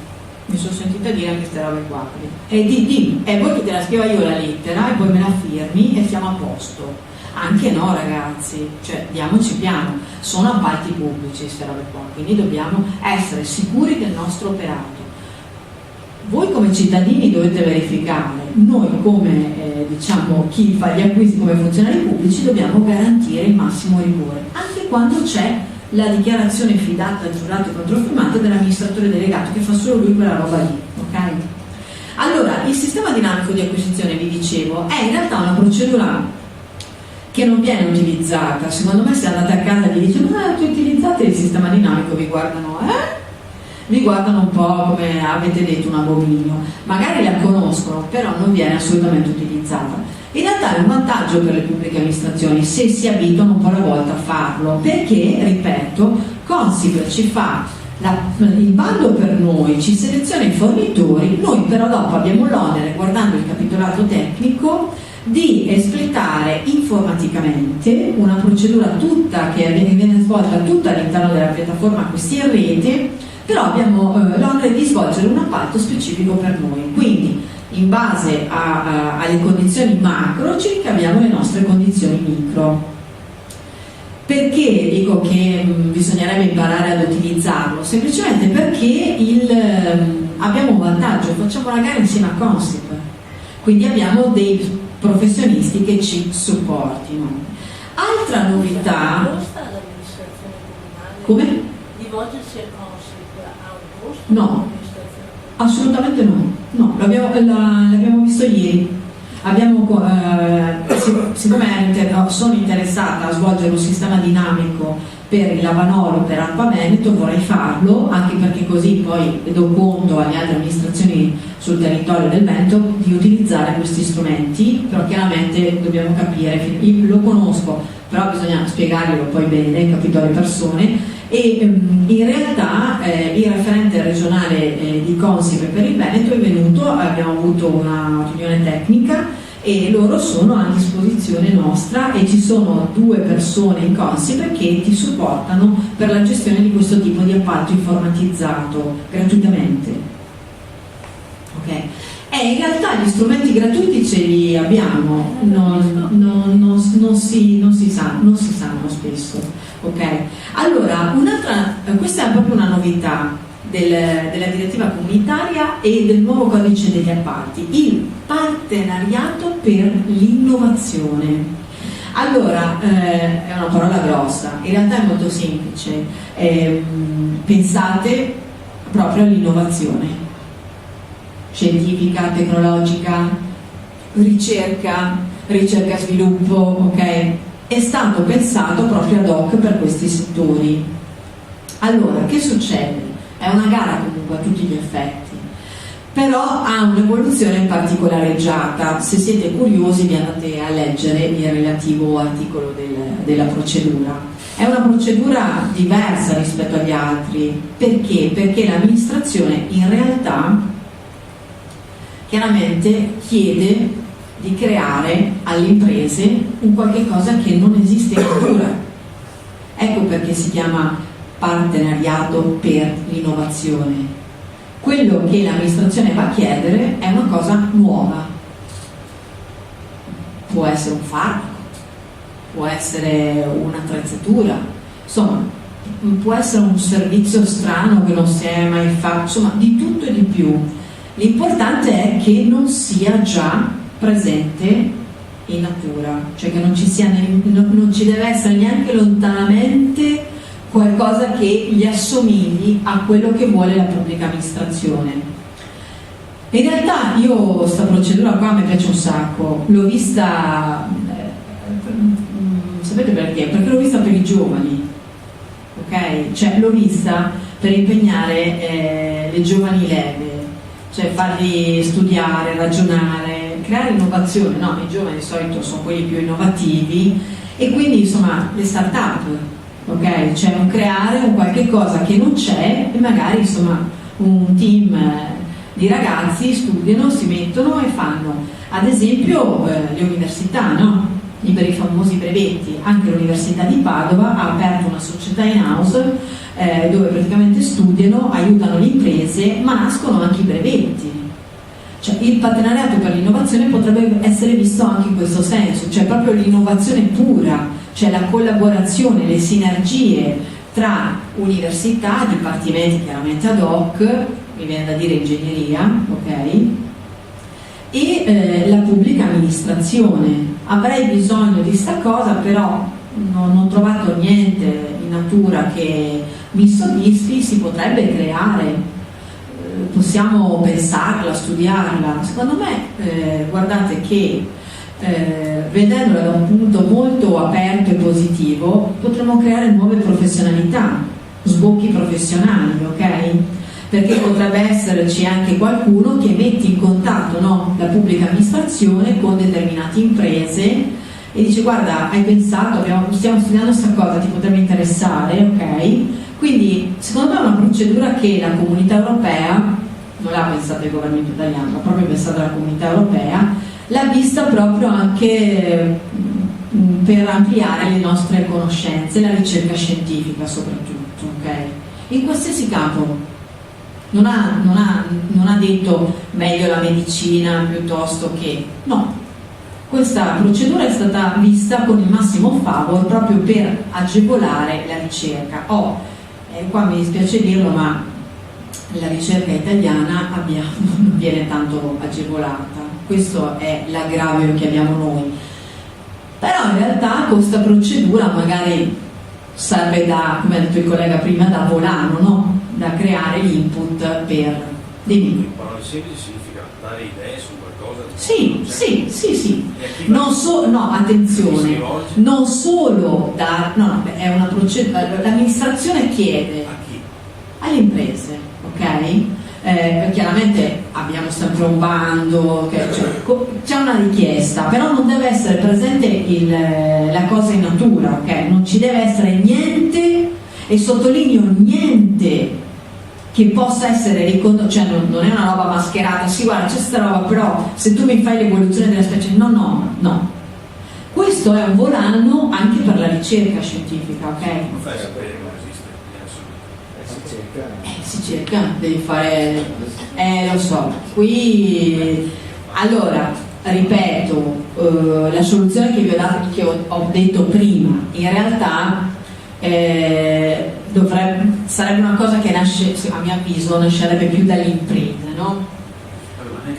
Nasce dall'impresa che dice ho sperimentato, adesso mi viene da dire, per le smart city un autobus che non inquina, meglio dell'elettrico, non inquina proprio, non fa niente, insomma, e va veloce, cosa. Una procedura innovativa, cioè una cosa innovativa, capito? E la propone.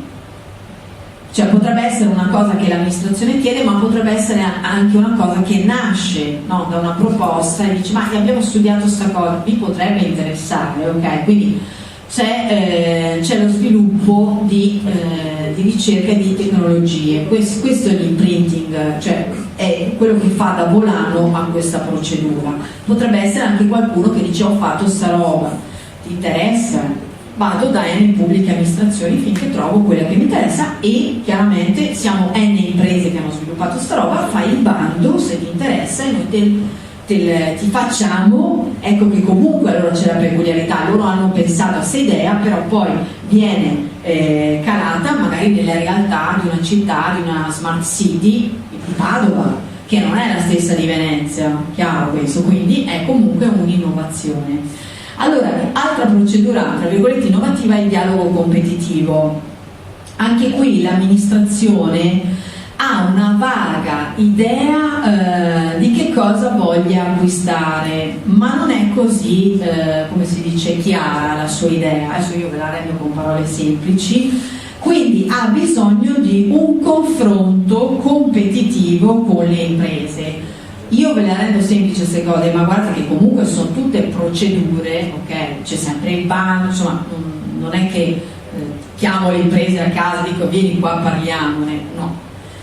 La parola stessa, dialogo competitivo, cioè io praticamente innesco un dialogo tra le imprese, gli dico cosa voglio ma non ho le idee tanto chiare, per cui loro mi aiutano a sviluppare quello che realmente mi serve, ok?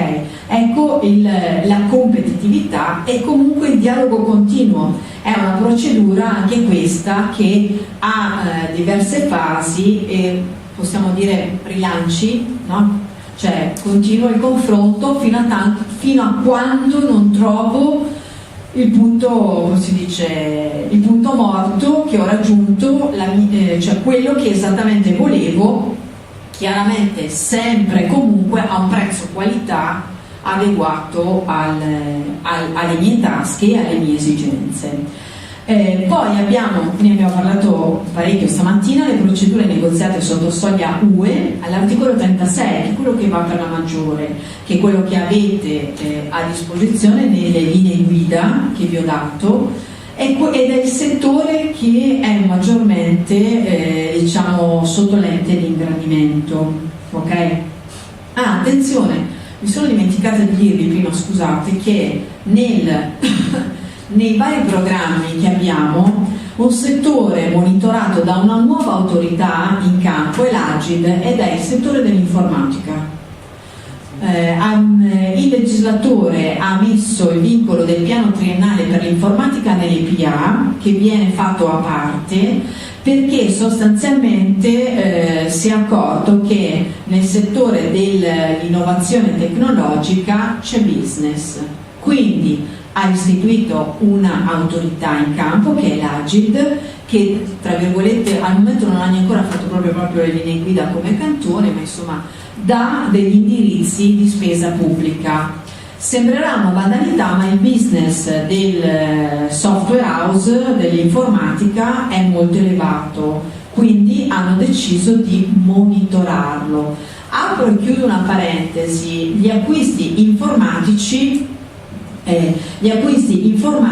praticamente escono anche dal modico valore, mentre nella legge di stabilità del 2016 posso uscire dall'obbligo di acquisti nella piattaforma Consip fino cioè per acquisti da 0 a 1.000 euro. Ciò non accade, quindi vi rendo conto dell'importanza degli acquisti. Ciò non accade per gli acquisti informatici. C'è l'obbligo di fare le procedure anche da 1 centesimo. Non sono state tolte dal concetto del modico valore, ma sono proprio in maniera massiccia monitorati. Allora, questa parte io l'ho finita, però volevo rubarvi solo 5 minuti proprio per mostrarvi la piattaforma Acquisti in Rete, ok? Vi rubo solo 5 minuti, scusate. Poi comunque vi ho dato tutte le informazioni, ma ci tenevo a mostrarvi. Aspetta, forse sotto, vero Cristian? Prima l'abbiamo già aperta. aperta. No, non era questa. È su... Dov'è? Vai giù. Apri, no, vai sotto. Vado sotto? Eccola. Là. Ah, ecco, sì, ecco, si è verificato. Allora, dunque, come sempre, allora, sostanzialmente noi abbiamo l'obbligo di aderire a questa piattaforma.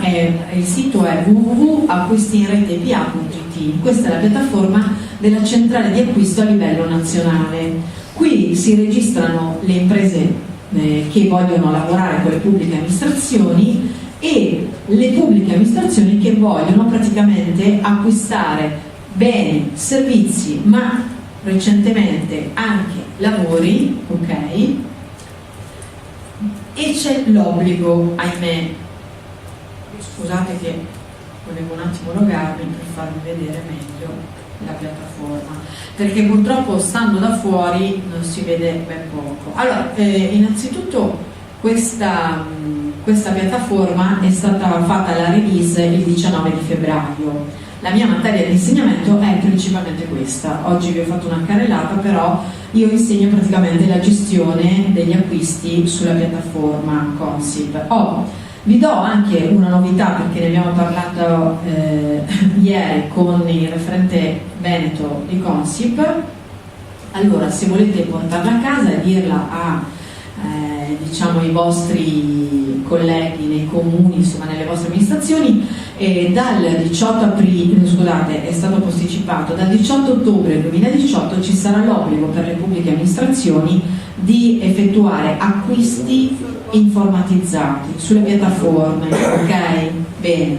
Allora, chiaramente, ecco, come al solito non funziona, non si riesce ad accedere. Allora, cosa è venuto fuori ieri con Consip? Perché praticamente, chiaramente ogni pubblica amministrazione in teoria dovrebbe avere una piattaforma, no? Dove fare le proprie gare. C'è l'obbligo da ottobre, 18 ottobre del 2018. Allora pensate bene che insomma la vedo dura che ogni singola amministrazione si doti di una piattaforma informatizzata per fare le gare.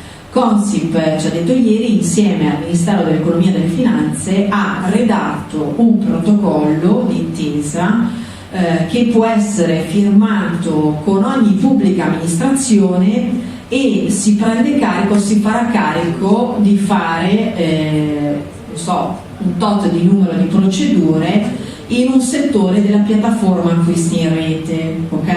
Quindi la pubblica amministrazione, chiaramente a questo punto saranno in tanti interessati, converrà che contatti Consip e sottoscriva questo protocollo d'intesa fatto a 3, cioè Consip, il Ministero dell'Economia e delle Finanze, perché comunque Consip è sua, è una sua società partecipata, e la pubblica amministrazione interessata, dove praticamente si metteranno d'accordo per fare un certo numero di procedure telematiche, ok?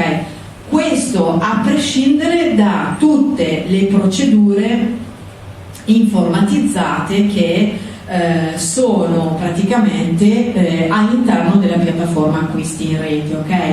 Allora, come vedete nella piattaforma acquisti in rete volevo proprio farvi un focus su queste procedure all'interno della piattaforma. Allora, quello che va per la maggiore è il mercato elettronico, il famoso MEPA che prima giustamente diceva, ma mi ero provata a descrivere anch'io.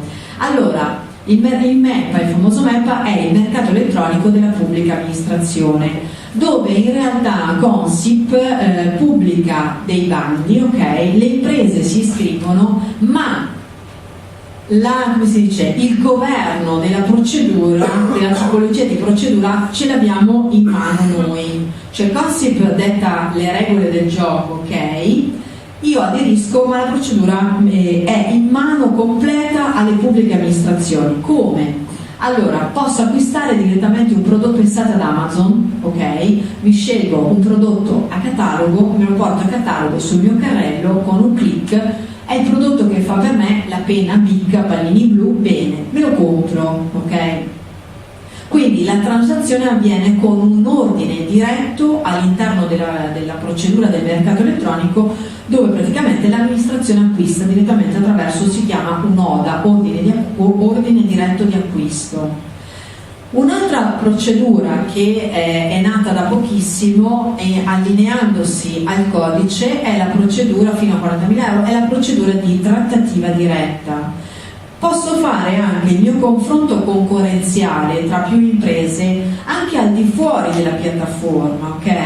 Poi però completo la mia procedura all'interno della procedura, utilizzando il portale acquisti in rete, la procedura di trattativa diretta all'interno del mercato elettronico. Praticamente invito l'impresa alla quale ho visto che fa il mio caso a rinegoziare la sua offerta. Quindi è un rilancio effettivamente della quotazione.